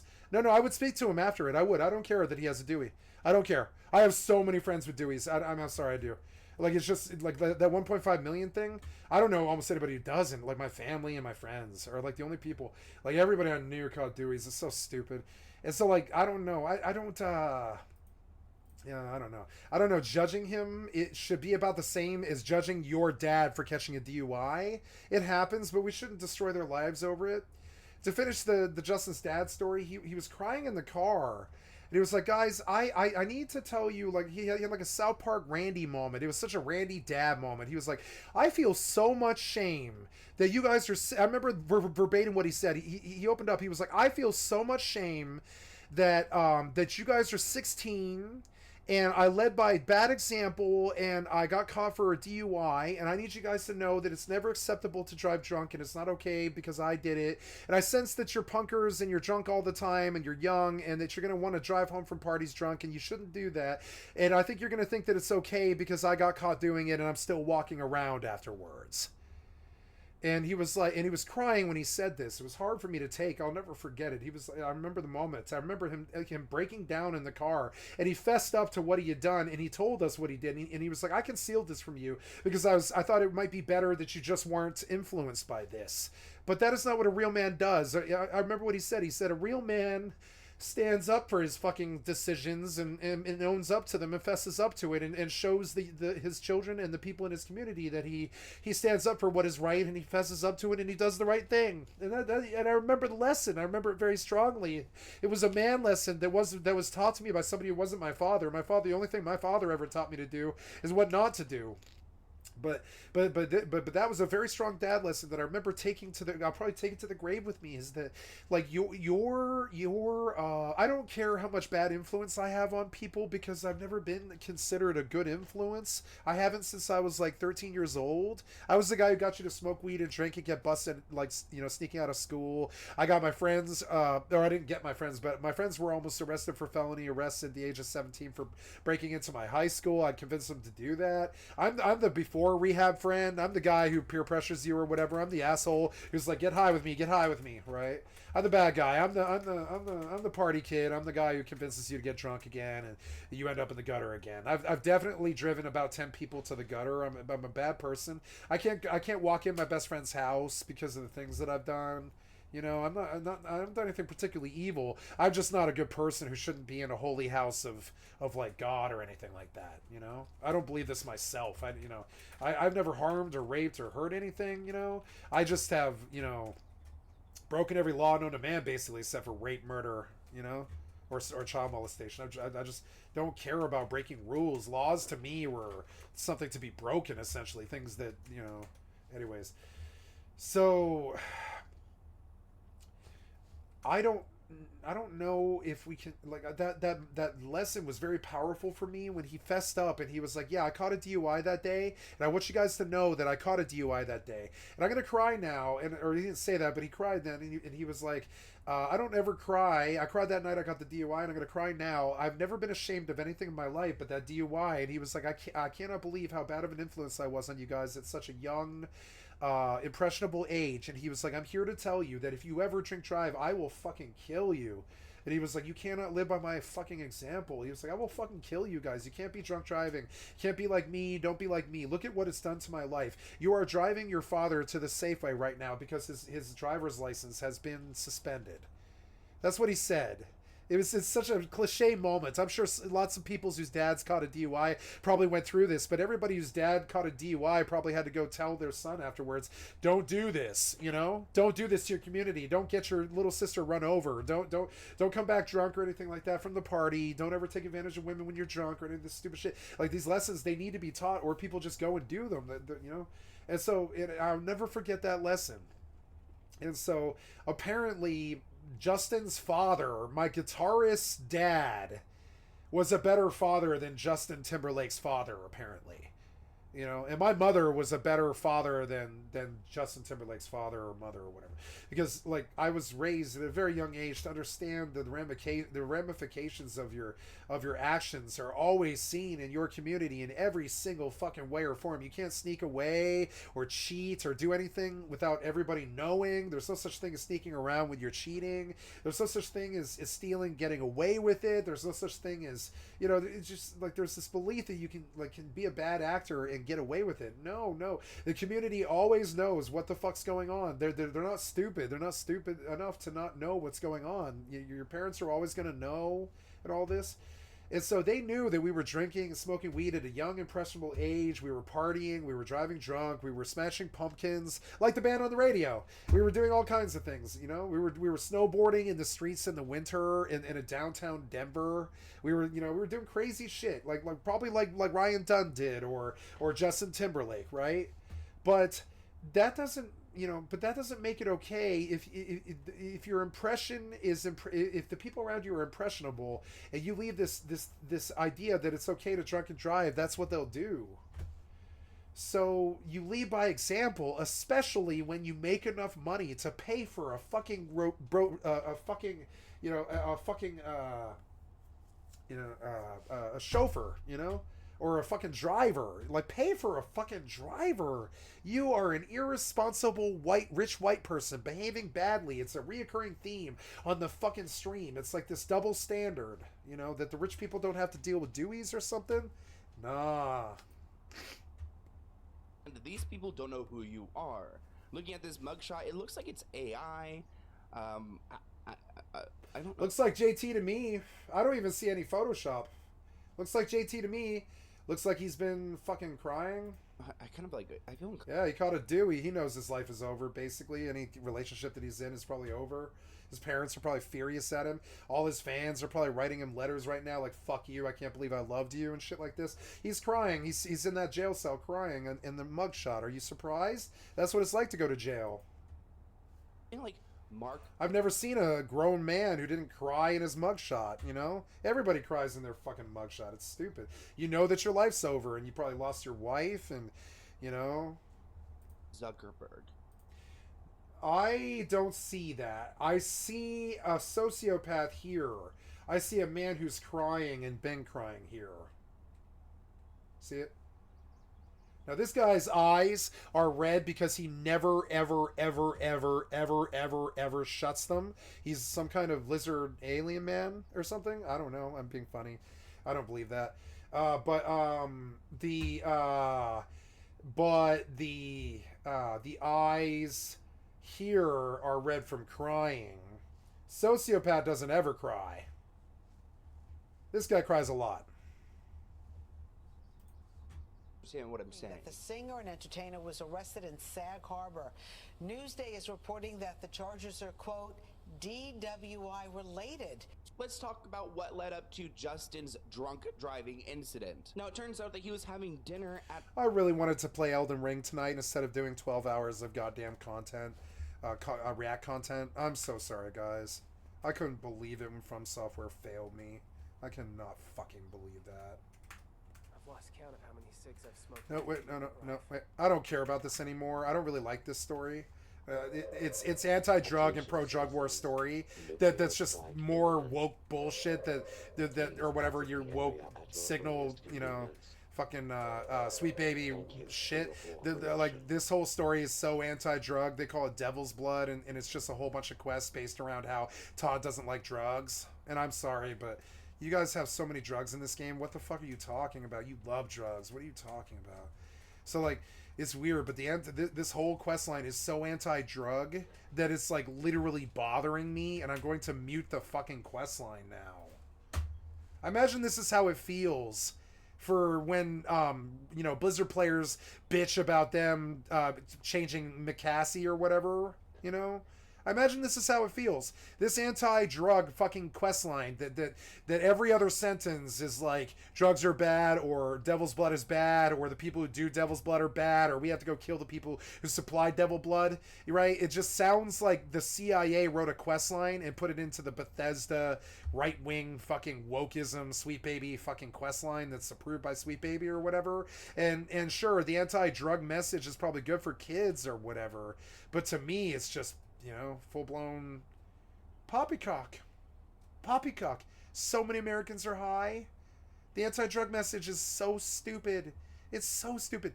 So many Americans are high. That's like being anti-oxygen or something. It's so stupid. Just like this thing, it's dumb to be mad at him about a DUI when 1.5 million Americans drive drunk every year. That's like getting mad at somebody for going down the stairway, you know? Hotel in Everybody gets busted for DUIs. Sag Harbor with some friends. It actually looks like there were some cops who were stationed outside the hotel waiting for people to leave. Now, if he had been, say, hitting on a 6-year-old, I would have been like, cancel him now, die, right? If he was grooming or something like that. But DUI, I'm not saying it's okay. It's never okay to drunk drive, but I mean, so many people do it. It's sort of like yelling at people for, you know, farting or something. It's like they're just gonna keep drunk driving. I think it's sort of dumb. Like he should face the ramifications in the court and in his personal life. But I don't know what getting busted for a DUI has to do with him being a pop singer, other than his stupid ass should have hired a chauffeur, I guess. You know, I don't really understand how a pop singer should lose his career because he caught a Dewey like everybody the fuck else. You know, except me. I don't have a Dewey. I don't have a Dewey. I drive. Oh, man. I must have DWI'd like 1,800 times or something. I don't know. Like pretty much most of the time when I drive, I'm DWI, you know? See, this is why I can't be a good model. This is why I tell you all the truth all the time. The actual truth, you know? Is I'm not a model. I'm not someone to look up to. I'm not a role model. You know, and so yeah, I have definitely drunk drive probably like 50 times, and I've definitely like DWU. I used to think driving high was a hobby, you know, And so you can see why I might be a little bit more likely to excusionist Justin Timberlake. I've never been busted for DUI, but like I've been busted for possession while driving, but I've never been busted for. Oh yeah, I when I was 17, I got busted for possession of MDMA, but no, they didn't bust me for being high. No, I've never caught any kind of drug charge revolved around driving ever. But I definitely have drove high like 2,000 times or more. Like when I was a taxi driver, I only drove high. And yeah, if you always suspected that, yeah, it's true. Yeah, every taxi driver I ever knew was high all goddamn day. Yeah. So many people get high. And to catch them drinking and driving. Sources say that Justin went to meet friends at a hotel Monday night where dinner and Sag Harbor. You're driving around Sag Harbor drunk at 4:30 in the fucking morning. The whole thing is so rich white people behaving badly, cliche bad. It's like, please don't be the stereotype, JT. You're drunk and you're driving around an East Coast fucking like tiny town at 4:30 in the morning like Ryan fucking Dunn. You're lucky you didn't fucking die. You're lucky you didn't die. I'm not shaming you. I'm just saying that you're lucky. I'm happy that you're not dead, because he does sing a song that I do like, right? Let's go sing a song for Justin Timberlake, right? Here's all the people who've been hurt by the cold, right? You know, the people who have been hurt by the cold, people who have been prosecuted for possession or use of drugs, right? Now, drunk driving and driving high should be a really bad felony. I do agree with this. But the judgment should only be in the person's home, in the court, and with their family. That's it. Beyond that, it's not the fucking public's fucking business whether Justin Timberlake fries and gets canceled for a DUI. That is not the public's fucking business. Justin Timberlake does not do that to the public when they get busted for a DUI. Why should the public do that to Justin Timberlake? It's only fair.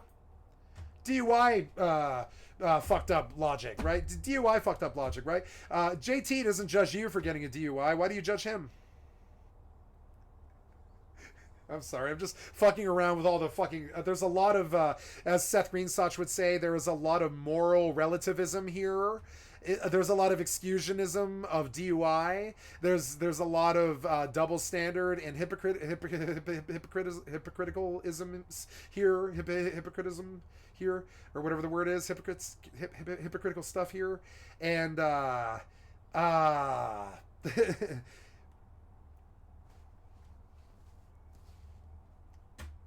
I don't know. I just don't... I think most of America has a Dewey. I don't know if they should cancel him. I'm sorry. That's all I have to say about that.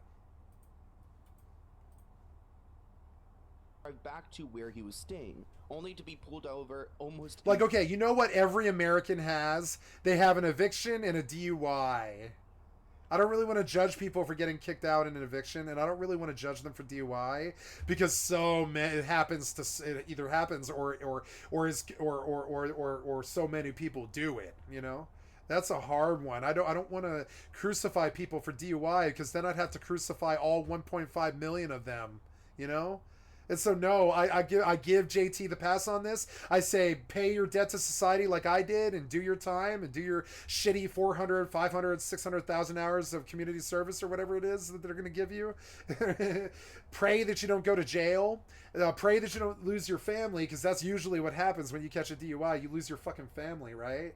And I'm just saying that, you know, I pray that stuff doesn't happen to you. But no, I'm not going to judge you like all the other shitty Americans who want to judge you. I think so many people get busted for DUI every year that I would have to make an argument of crucifying all 1.5 million Americans that do this, and make it so that all 1.5 million of them lose their jobs, lose their family, lose their money, lose their popularity, lose their million dollar career or whatever they value in their lives, right? If I were to call for that for Justin Timberlake, I would need to, and this is how a master debater would win the argument too. It's kind of like One True Scotsman, right? It's One True Scotsman fucking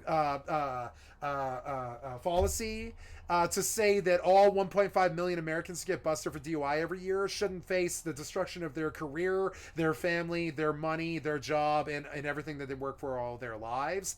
That's what's going to happen to him here, probably, right? But or at least some version of that, some disappointment with the public, some disappointed fans and such, right? But really, I would have to think that about all 1.5 million Americans who do this every year, and I don't. So I'm not going to hold him to any more standard than I do them. I think he's fine. And I don't care that he's free right now. And I care that he drove, but I mean, I don't know. I don't really feel that that is my job to judge him. I believe it is the person that we pay in our community to judges him job, a judge, right? And America used to have decency like 50, 60, 70 years ago around the JFK era where we really didn't throw that stone in the glass house. But now it's the cancel culture.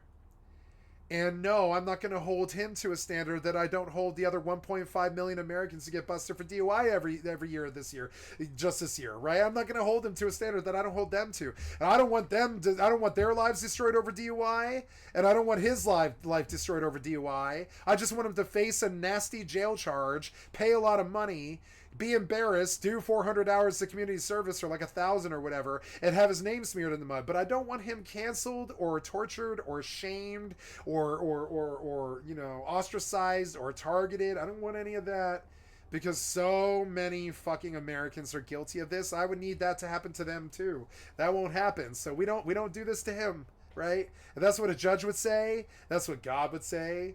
That's what a master debater would say when they won the debate, is there is no argument here. That's what a lawyer would say. There is no argument of canceling Justin Timberlake, or we would have to cancel every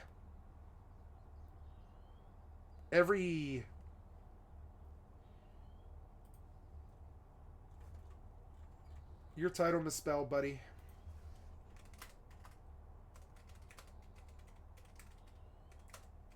Oh, you know, like I would need that to happen to all the other 1.5 million Americans, and I know that it won't. I know that they'll shell out, $25,000 to $100,000. They'll do some jail time and some fucking, community service, and they'll be ostracized, probably have to attend some classes, and they'll be made fun of by their friends and such, and they're gonna go through a lot of shitty shit, right? I think that's enough. I don't really need the public to fucking crucify him, and I honestly almost never need that. I don't need it. I'll let a judge do that. Judge is good enough, Court of public opinion sucks dick, and I don't like it. Fuck you. I'll judge you all I want. I'm just kidding. I'm sorry. I just like talking both sides, of the argument. Now, Justice, I've always have. It drives people fucking crazy. They'll be like, why are you arguing my argument with yourself against me? And I'll be like, well, that's what you do in debate. You make sure that you've covered all of the fucking bullet points, right? And one of the bullet points is one true Scotsman, which is that if I were to hold him to some kind of cancelable thing, I would need to do that to all 1.5 million Americans to get busted for DUI every year, and I'm not going to do that. So, no, what's good for the goose is not good for the gander for this one. No, I'm just going to say that I think the judgment that he receives from his family, his friends, his community, and the judge in his case is enough. I don't need the public to fucking crucify him too, unless it's rape and murder or child molestation or grooming or some ungodly thing that baby would make baby Jesus cry. Okay, I'm not a believer, so it's a pretty foul thing for me to say it that way, but whatever. I think baby Jesus cry is a fairly funny cliche that we use a lot, right? Don't do anything that would make baby Jesus cry, right? Yeah, that's a fair rule. Set up because I never thought the 10 Commandments were worth a damn. I don't think Robert Heinlein did either. And ever since I read To Sail Beyond the Sunset, which is this book, used to read a lot. To Sail Beyond the Sunset, right? By Robert E. Heinlein, the guy who did Starship Troopers and Stranger in a Strange Land and a whole bunch of other stuff like Puppet Masters and such, right? This has some nudity, so I can't actually show that. But yeah, there's a nudity on the cover. Please do not show this anymore. Jesus Christ. I mean, it's not true nudity because it's a very famous artwork. But anyways, it is a book that I'm referring to. I'm not just pulling this out of my ass, right? But in To Sail Beyond the Sunset, Robert E. Heinlein did what I consider to be the greatest moment in modern literature. And I was a lit major, so I believe I can talk about this. I wrote a thesis about Franz Kafka's Hunger Artist and St. Thomas More's Utopia and all this. I feel like I have a fairly good philosophical and scientific base to talk about this. I do have some background in this and some college training, believe it or not. And I will say that I lost my train of thought. No, what was I talking about? I forgot. In To Sail Beyond the Sunset, Robert E. Heinlein recreates the Ten Commandments. And ever since then, the Ten Commandments have been worthless to me. And not worthless as in don't obey them. I mean, like, they're worth something to me. But I mean, like, they're worthless as in I've heard a better system with better rules and stuff. And better, you know, things to live by and all that. And Heinlein was a devout Christian. I think he was even a pastor, I think. Even. You know? He was Christian. But, he definitely didn't like the Ten Commandments, and I don't either. And I think I can boil down the Ten Commandments to something that might actually be a better system, right? And it's the same bullshit Christian stuff, right? Which is that don't make baby Jesus cry. It's a better way to say the Ten Commandments. The Ten Commandments, I think, are these rules that people look to violate pretty much immediately. But if they had just said, don't make baby Jesus cry, I think humanity would have done a lot better. Don't do things that would make baby Jesus cry. Is that simpler than the Ten Commandments? Because you violate those all the time. And we could go look at... I could engage in heresy here on stream and probably lose my career if I wanted to by reading Robert E. Heinlein's modified Ten Commandments. But nope, kids, you'll have to go read a book called To Sail Beyond the Sunset. It is the naughtiest, most erotic novel ever written. It's probably worse than Marquis de Sade or something. It's definitely heretical, and it's definitely probably banned in America, and it's definitely one of the better books ever written, and I suggest that you go read it. It's called To Sail Beyond the Sunset by Robert E. Heinlein. I would show you the picture of the novel, but he put a naked woman on the cover. And so and ever since Robert E. Heinlein recreated the Ten Commandments, I don't have any real, like, I don't put any value in them, and I have a much better one, and I'm going to tell you this when you attack me all the time, right? Don't do things that would make baby Jesus cry. It's a simple one. There's no commandment that says don't harass Skycat.live or his family, but I'm going to hit you with a better one. Don't do anything that would make baby Jesus cry, or whatever the fuck that you believe in. It's a much easier way to think of it.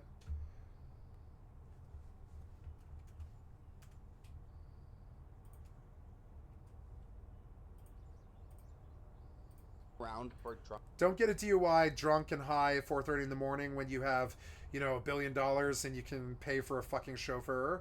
That would make baby Jesus cry. Don't do that. Drivers, but as to, like, whether I hate you and I want your career to end, no, I don't care. People get DUIs all the time. Should their careers end? No. They're just people who made mistakes. I believe in reform and accidents and, you know, getting better again. If I didn't, I'd be dead.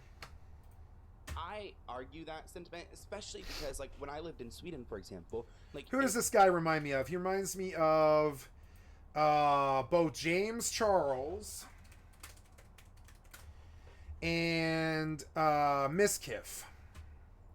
Now, 2 years ago, I would have laughed in your fucking face and called you an effet if you had used those names. Not 2 years ago, like 5 years ago. I would have been like, what are you talking about? Fucking streamers. What?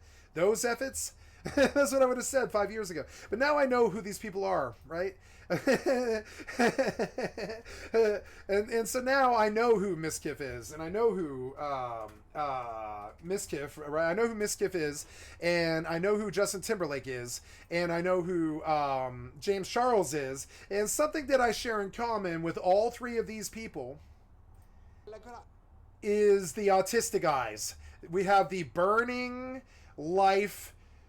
Literally will burn you with the life that is in my eyes, you know? Like, see, I can do it right now. See the burning life in my eyes.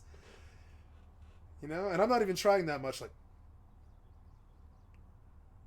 you know, I got the eyes, right? So do they. They got those eyes. Miskiff has them really bad. See it?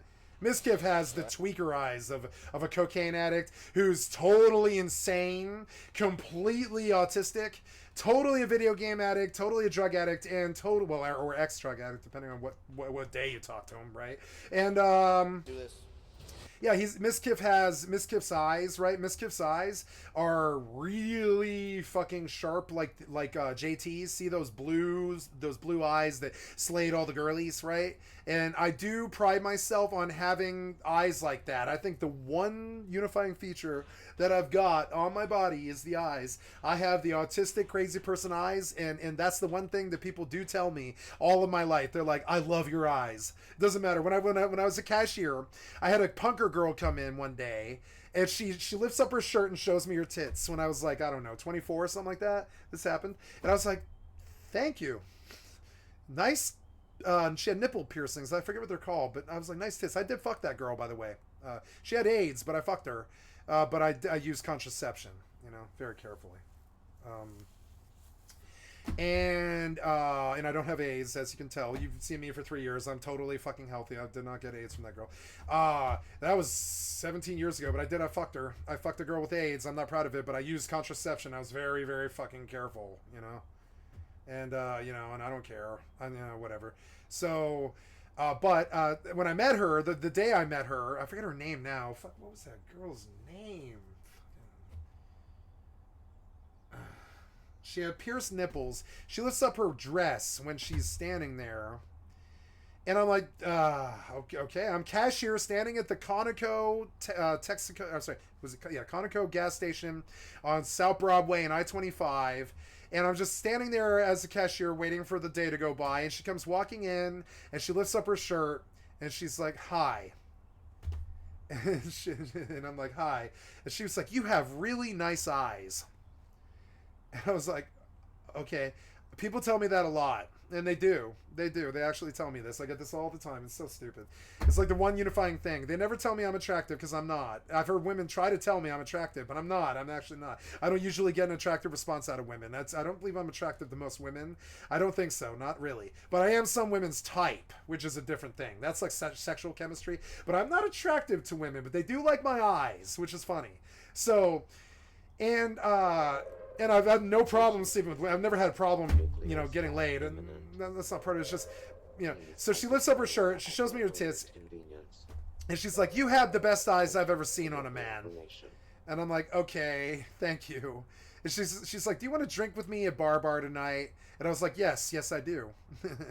And then I fucked her with a condom. She was like, you have to use a condom. You really have to use a condom. And I was like, okay. She's like, I have an STD. And I was like, okay.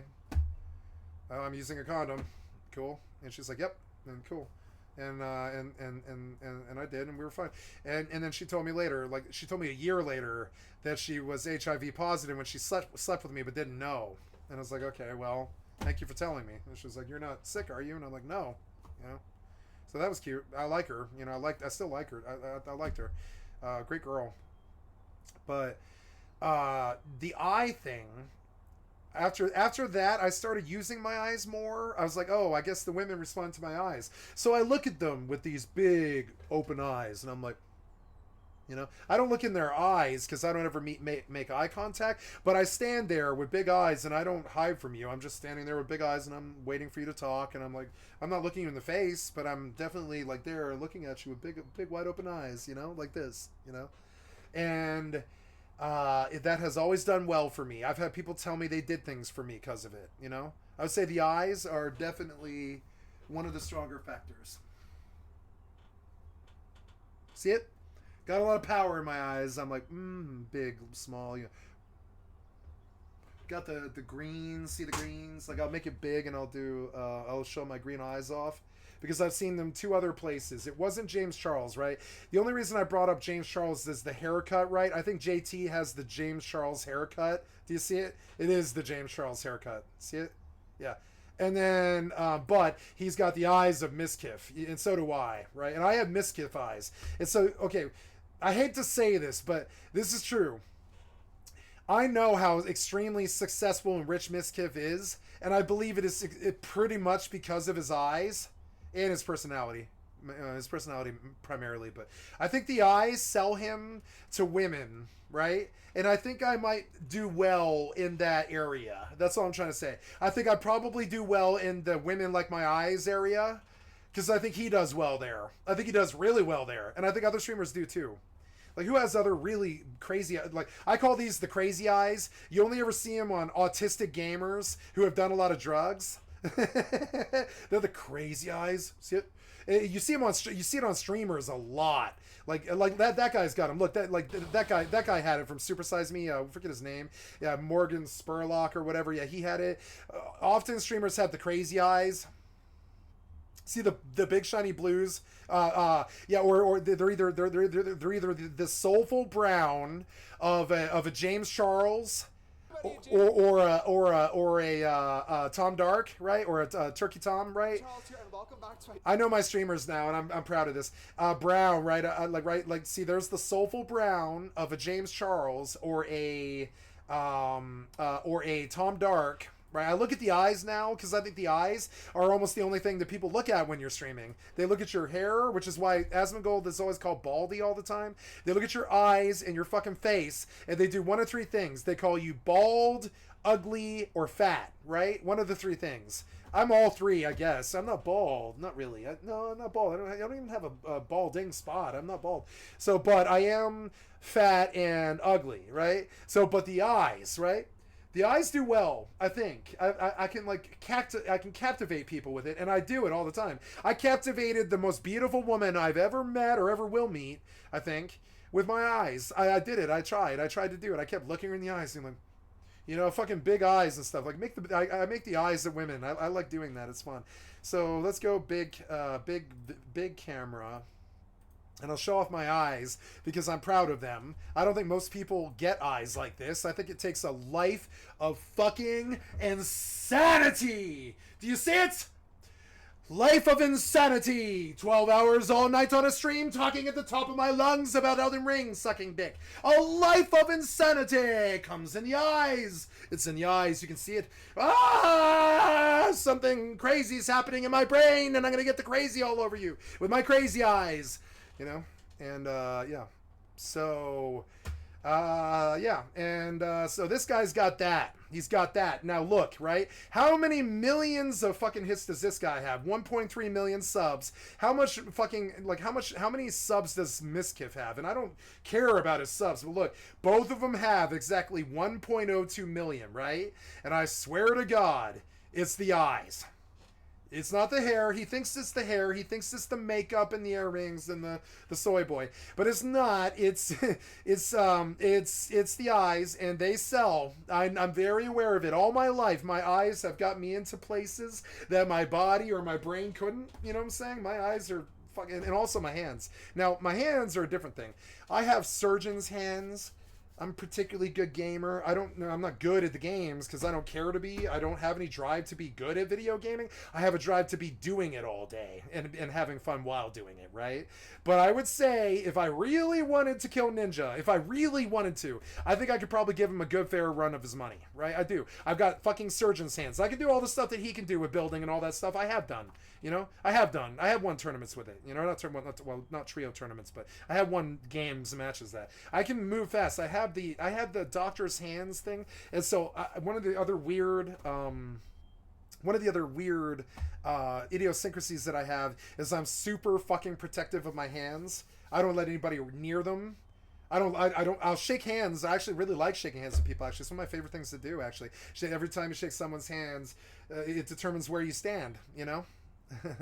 Could it be it's only superficiality? I don't know, but that's bad religion anyways. I love bad religion. So like the eyes, right? I think it works. When I really look in the light of the camera and I'm like, look at my eyes, you know, I'm gonna clear the lens here a little bit and I'm like, look at the eyes. See it? I've got the crazy eyes. I can entertain you just by how fucking crazy into something that I appear to be. I really, really, really like this piece of fucking plastic that's in my fucking finger. It's so fucking awesome. This piece of plastic in my fucking finger, you know? See the eyes? Yeah. And so I'm very aware of this, and so if I had to guess where I land, if I ever make it in this business, which I probably won't because I keep calling for the death of all the rich people in the government and, all the Republicans and the Democrats. You can't go against them. That's the status quo. And if you do that, you're a punk singer. And if you're a punk singer, you're a loser and you don't make any money and you don't have any life and you don't ever do anything or you either got rich being a punk singer or you didn't and you didn't go anywhere because you went against the grain. You fought every politician ever tried to fuck you. You burn them every time they try and burn you. You tell everybody the truth every time they need to hear it, and you don't care what anybody thinks about you, right? So yeah, if I ever make it in this business, if I had to guess where I land, it's with the crazy eye people. See it? It's the crazy eyes. It doesn't matter what this guy's talking about. I believe his face is engaging enough that the women just want to stare at his eyes. I swear to God. And I hope to live in this place sooner or later myself. You know what I'm saying? When I'm like a little more skinny and a little bit more attractive and stuff. But anyway, so 1.03 million subscribers, right? Look at Miskiff, right? Look at Miskiff here. Where was that one? That was here. Miskiff, 1.02 million. Now, I see a number here. I see that the crazy eyes are likely, and both of these people are probably fairly actually dramatic. They're probably likely to get canceled by their community a couple of times and stuff. They're like dramatic people. I think these people. This guy probably a lot less than Miskiff, but I'm fairly sure Miskiff is like full of drama all the time and constantly drunk and on cocaine and getting in fistfights and stuff like that. I'm sure this guy's personal life is like that, but I doubt his stream is like that. But Miskiff's stream is like that, right? And so if Mr. Crazy Eyes can pull 1.03 million and beat out Miskiff because he's not crazy on stream like Miskiff is, I think I'm going to pull somewhere around 1.02 million. I hope. You know what I'm saying? And it's not because I want the money or the fame or the fucking clout. I want 1 million people to watch 50 years of my personal history. What kind of living God will I be then? I can yell at the software developers and actually get them to stop doing the things that they do. I can yell at the government and topple it. I can go and, and I guess you could call that clout. But no, I just want the people to finally fucking listen when I tell them what they need to do. That's all. It's been 30 fucking years. I tried to lead a band. I tried to lead an inner circle. I tried to lead a successful, essentially, marriage with my stripper ex-girlfriend. I tried to lead a successful marriage with my last one. I tried to be a drug dealer. I've done all kinds of crazy fucking things. And I believe in the empowerment of people, not over people, right? So I hope to one day have enough sway to be like, oh, the government fucked me this year by not prosecuting the billionaire software despots who came down and made it impossible for me to make any more money on YouTube or Twitch in 2027 or whatever, right? This is a hypothetical, right? And so I yelled so loud on my stream with my fucking crazy eyes that I toppled the fascist government. Wouldn't that be cool? Like John Lennon. If John Lennon could do it, I can do it. So anyways, so that's that. I'm going to get off this now. Crazy Eyes. Crazy Eyes on the Miskiff, right? Crazy Eyes on the, oh God, who else has Crazy Eyes? Crazy Eyes, right? My ex-girlfriend's favorite streamer, I can't think of it. Shane Dawson, right? So Shane Dawson, they've all got the crazy eyes. Look at the picture that he put on his fucking YouTube with 18.9 subs. Look how bad that fucking picture is. And you can see that both him and Ryland, yeah, look at Ryland. I like Ryland even more than Shane. Fuck yeah, Ryland. Ryland for the motherfucking win. I want to shake Ryland's fucking hand. I could give two shits about Shane Dawson. I like Ryland. I think Ryland's the superstar. I always have. So now they're gonna do a close-up of his face because they always do, and you're gonna see the same shitty beard, the same autistic gamer, the same fucking crazy eyes, and Ryland's no different. And neither is, Jeffree Star. The crazy eyes is something that streamers have in spades. You can go through all the lists. You're going to see crazy eyes as far as the eye can see. There's some crazy eyes. See, on I'm Alex, there's some crazy eyes. See them? Crazy eyes on Matt Gates. Like, right? Like, it's a cult of personality thing. Even, I would say, Sog, like, Tom Dark has the crazy brown soulful eyes that I'm an eye person now. I didn't know I was, but I'm like an eye person. I look at people's eyes, and I think I can judge the the value of them basically through their eyes. I don't look people in the eyes ever, but I think I can judge from their video of their eyes how good of a person they are, because I'm crazy and I can't do that. But I believe that I can. So anyways, so I believe that I can read his eyes on the camera right now and make a judgment about his personality. And I see a reckless, crazy fucker with a food problem who knows a lot more than I do about a lot of things. Yeah. Well, hold on. Don't you want both of our reactions? Yeah, no, look, but one thing I can guarantee that gives me a lot of hope about my fucking career, a lot, right, is the crazy eyes. Look, they've all got it. Like, even their best friends have it. My best friends have it too. It's the crazy eyes. And, you know, we have all kinds of theories about this. My best friend thinks that they kidnapped all of us when we were 5 and gave us some kind of vaccine that caused us all to be indigo children or something like that. But oh my god, you should see my ex-girlfriend's eyes. My best friend, her eyes are the best in the world. I've never seen a girl with as beautiful eyes as hers. Like, Jesus fucking Christ. Like, you think, like, you can see the shocking eyes on these celebrities and stuff. Her eyes are better. Her eyes are so much better. So yeah, like, there it is. Those soulful greens or the soulful browns or the soulful blues. It can come in 3 different colors, but it's usually green. It's not always brown, but it sometimes is. Tom Dark has it really bad. Like, Tom Dark has the soulful brown crazy eyes really bad. And I'm thinking, or Oompaville. Oompaville's got it too. See it? It's the crazy eyes. There it is. See him? Ah, the crazy eyes. Ah, you know, it's like you're freaking out all the time, but you're not, right? And all of us have this. It's some kind of unifying fucking thing between the indigo children, the vaccine children, and whatever Firestarter, you know, men who stared at goats did to us when we were children. I think it's a vaccine. What I think it is I remember the worst pain that I ever felt in my life, and I've been in car crashes, I've been in bone breaks, I've been in fucking, you know, I was thrown in a paddy wagon with a broken set of ribs and then jostled around for an hour and a half. You know, I've been in some painful situations. Been in some painful fuck-ups and bite, you know, I've bit it a couple times. I've fallen off a 21-foot fence and stuff and shattered my elbow. Done some stuff to hurt myself, right? But the worst pain I ever felt in my life was when I was 4 years old. They stuck some kind of fucking vaccine in my thumb.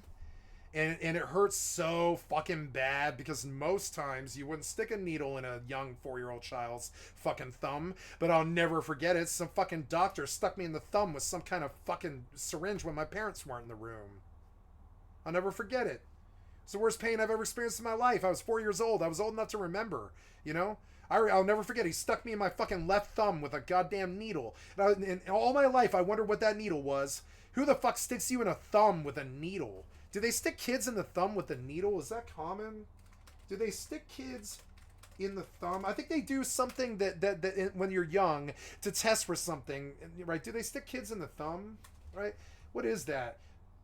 Like, no, they don't. I think they can. They sometimes do, like, give you a needle to your thumb for certain medical things, but I don't think it's very common. And I wasn't sick that day. I was visiting my you know, my PCP as a child, you know, child PCP, whatever those are called, I forget. And a general practitioner or whatever. And the general practitioner shot me in the thumb when my parents weren't in the room. And I screamed and cried and cried and cried and cried. I'll never forget it. I don't know what happened. I'm not trying to draw conclusions. I have no fucking idea what happened. I'll just tell you what I remember. I remember getting a fucking vaccine in my fucking thumb when I was 4. I'm certain of it as I live and breathe, you know? And I swear to God, you'll hear lead singers talk about this. You'll hear about, like, when I was a child, I caught a feeding glimpse and all this other shit. And they stuck me in my fucking thumb with a vaccine when I was 4. And my ex-girlfriend was like, yeah, they did that to me. They did that to me. They were like, they gave me a vaccine when I was like 5. It was so painful, and I haven't been the same since. And I was like, yeah, I think that's, you know. And I have heard that story from every fucking indigo child. It's like this weird reoccurring thing. I've heard that story from all my best friends. Like, all of it. Like all of them were vaccinated around the age of like 4 or 5 or something like this. And this is not good. It's a piece of shit urban legend that I put no faith faith in or any kind of stock whatsoever. I don't believe what I'm saying at all, you know. I just know that it happened. I know they stuck me in my fucking thumb when I was 4, and I was never the same again. I remember having a fever that was so bad I thought it fried my brain. They took me, and I remember the ride home was like that meme where the kid's like, "Am I gonna die?" from the meds that they give him at the dentist and stuff. I had that same moment when I was like 4, and I was like, they stuck me in my thumb and with a really bad needle, and I don't know why. I think it was like 5 actually. I was like, I don't know why. And I was like screaming, crying, and then I had a fever dream in the car on the way home, and I remember that the roof on the car was off, and we were like, and the sun was just bleaching me, and I was overheating in the fucking sun, and I was having like a fucking fever dream from the fucking vaccine that they gave me that they shouldn't have given me, you know? Now, this could have been any number of things. It could have been a bad reaction to a normal vaccine, maybe flu shot. Could have been anything at all. I really don't know. It's conjecture for me. I have no fucking idea. I only have the memory of a doctor giving me a fucking shot that made me scream and cry in the worst pain I've ever felt in my fucking life. It made my fucking left thumb burn like it was being burned off or calcified or something like that. It made my thumb hurt so fucking bad. He stuck me in my fucking thumb, and I'll never fucking forget it. I'll never forget it. And I was like, why? Why did you stick me in the thumb when I was like 5 when my parents weren't in the room? You know? And I tell this story from time to time just to people who have the crazy eyes, you know, the people that I feel like I can get along with that are just not normal human beings. They're like indigo, you know, and I get the reoccurring some version of that story back from all of them. They're like, yep, when I was young, I remember getting really bad shot, and I remember either overheating or having like weird delirious like dreams and stuff, and then I was fine after like a day, but I had like special powers, and I could like read people's minds and shit. And then this is where I leave it. I like science, and I don't believe in bullshit, you know. I'm sorry, but I do believe in energy and magic and all this other stuff and energy curses and all this, but I don't believe they need to be talked about in a normal scientific conversation. I think they're the things of a religious. I think they're the trappings of a religious fanatic or something, right? I believe in magic, I believe in curses, and I believe in, like, you know, a lot of conspiracy stuff and all this, but I don't know what that thumb thing was. I don't know what it was. And every smart person I ever slept with or ran with, like as friends in an inner circle or something, any genius that I ever ran with has some kind of vaccine story when they were 5. And I don't know. I also drank a lot of milk. This is something else uniform between all of us. All of us were like these rich, not rich, but like, you know, privileged, well, not privileged, but like middle class kids that were, you know, raised middle class, you know, had 3 meals a day. I would say privileged, basically, right? All of us were like these milk toast, middle class kids. So until I was we were lower class by the time I was 13, but I was upper class until I was 12, and then we were lower class until I was like 18, and then I was in the middle class until I was a homeless person when I was like 34 or something. From the age of like 21 until 34, I was a person who had a job and a home and all this stuff. But around 34, I hit the streets and I was homeless, and I kind of confronted all the problems and everything, and got better again. And the reoccurring thing the story that all of my genius friends tell is when they were like 4 or 5, they had some kind of vaccine story that stands out because it stuck out in their mind, but they don't know what it was. And all of these people that I'm referring to are the most magical fucking people that I know. One of them is an oracle who can predict the future. Another one runs an ashram and teaches transcendental meditation and can astral project and move things with his mind. Another one is a master tracker who can command animals and move silently, and is an elf, as in he has like pointed ears, and you've seen him before. He's on my channel. His stream is Pondering in the Pines, right? This is my friend Jay. Pondering in the Pines? Jed Gallagher.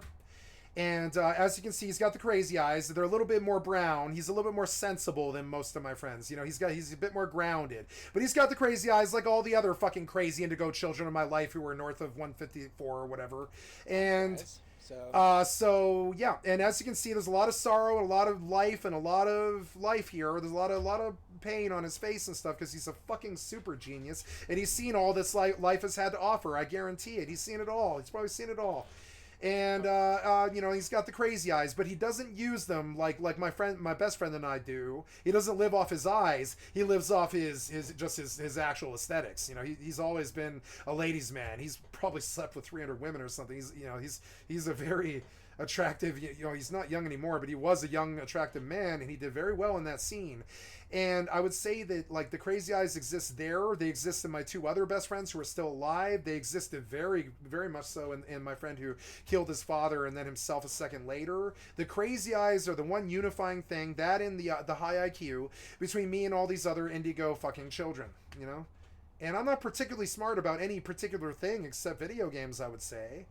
They are. They're I wouldn't say I'm a super genius about almost anything but video games and music. But these people are super geniuses across so many different fucking levels. My two other best friends, and it's no surprise to me that he's got more subs than I do in a month, No surprise at all, So one of the things I promised him I would do is for a few weeks I would mute him and put him on in the background and stuff so we could support his channel right in his birth moments, because he's got only 400 subs. But as you can see, he's pulling 1,000 views in his first month of being a fucking streamer. He's doing great. I'm so fucking proud of him. 418 subs. He'll be the one with 5 million in the end if he actually chases it. But he's got so many interests. I doubt he could ever truly focus on one, maybe the one that he can focus is being outdoors. He's a backwoodsman, So he can focus on survivalism, but that's the only thing that he can focus on. He has so many other fucking interests that it's just, and so does my other best friend. He has it's like trying to understand all of their interests is like trying to read every book in the library or something, It's crazy. I had to learn so much about physics and, like, for instance, my best friend keeps manuals to teach you how to sneak around at night, how to deal with the CIA, how to be a spy, just books wise. He was nuts, and I read all his books, I think, or at least a bunch of them. I don't know why they have this like weird world interest in almost everything that a man could be interested in. My two other best friends are interested in. I'm only interested in pussy, money, and weed. Right? And then and money, I don't give a flying living shit about. I'm talking about solving problems. The only three things that I care about is love, solving problems, video games, and drugs. They're like the only four things that I can focus on. They're the only four things that I care about. I have an interest in politics, and I have an interest in music, and I have an interest in some sciences that I can use to make my job better. But I'm a very, very, very, very myopic individual. I don't put any faith in one of my best friend's spiritual leanings. I don't put any faith in survivalism because I feel like I can walk out the door with the clothes on my back and still survive. So I don't put any value in chasing it. I think I have it, So, but he does. He puts a lot of value in chasing all the skills it takes to survive in the wild. I think I can just use my brain. But that's incredibly... that's incredibly, fucking, like arrogant. But I mean, I have lived off that arrogance my entire life, and I have not failed with it, I have that cocky assuredness that I'll get through the situation. I mean, this country could fall apart. The two fucking parties could go to war. The Civil War could tear the inner cities apart and burn our rural areas. And they could drop bombs on my mother's house like they want to do when they go to war all the time. And all this other stuff. And all this could end. But I still think I'll be alive. I don't know why, but I still do. I base that off the fact that they've tried and tried and tried and tried. And they can't, They can't stop me, I don't think. It doesn't matter.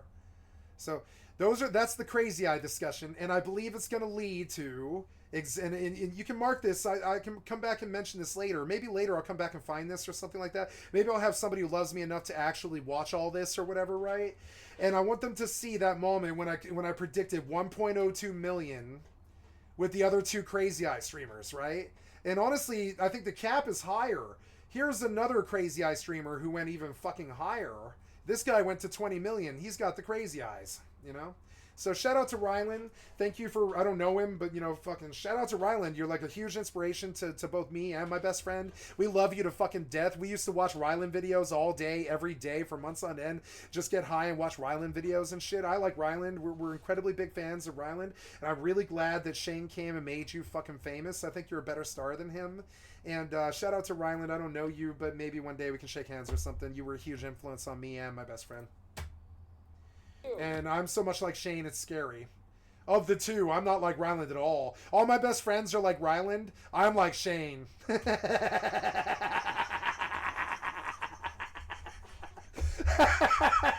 My friend Jed Gallagher is so much like Ryland, it's scary. But I mean, I'm more like Shane. I'm not, like my two best friends and my other best friend who's female. They're all like Ryland. I am like Shane. I'm the fat, crass, crazy person who's got daddy issues and, you know, has done a lot of drugs and is, well, he didn't do a lot of drugs, but or I don't know. I'm maybe Jeffrey or something like that. I don't know. Crazy Eyes. Did you see him? Did you see the Crazy Eyes? They were shocked to see it. All right. I've already seen it. Oh, what? No. I want to see the reveal. We are all stepping together. Get ready, universe. You go, girlfriend. Well, Let's get to stepping. Don't you want both of our reactions? All right. I've already seen it. Oh, okay. Well, 3, So here we go. 2. Crazy Eyes. See it? Crazy blue eyes. Hi. See it? The Crazy Eyes. I think I'm going to do fine. If I have the Crazy Eyes and these guys have the Crazy Eyes and all these people that have 1 million fucking subs or follows or whatever. It's, yeah, subs, right? Subs. You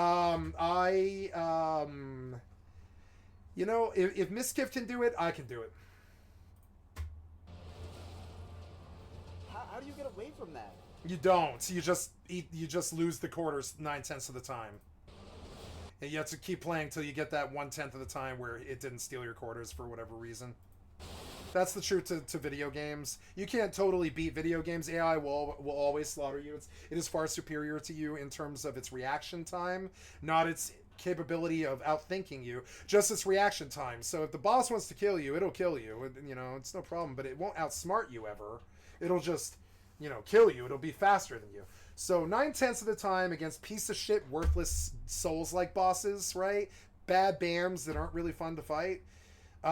You know, the experience of fighting them is fun, but fighting them is not fun. You know, the experience of winning is fun, but the experience of fighting them is not fun. It's torture, right? And I don't like it. I will not say that I like bosses. I do not like needless torture. I don't think it's necessary. You know, so.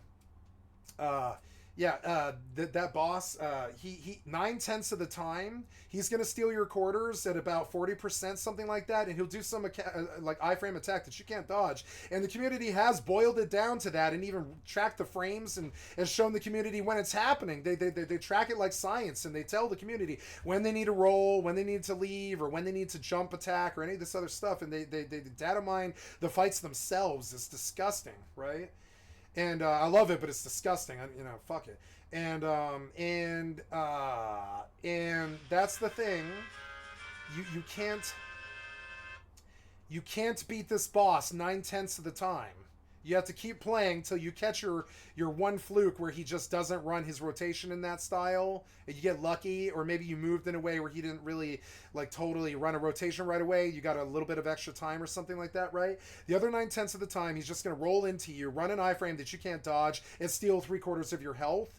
And then you're so frazzled by this that you fuck up, and you don't fight the boss how you should be, and you take the other 30% damage before you can heal, right?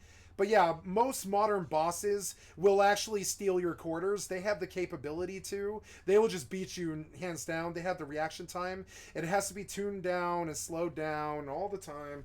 And I would say that how do you get out of that? You don't. You take 9 losses and hope that you win the 10th. That's how WoW raids are. That's how all really hard BAM bosses are. You can't consistently kill extremely hard bosses. You have to keep taking your quarter rolls till you get the one where he he runs the rotation wrong, or he reacts to you differently or something.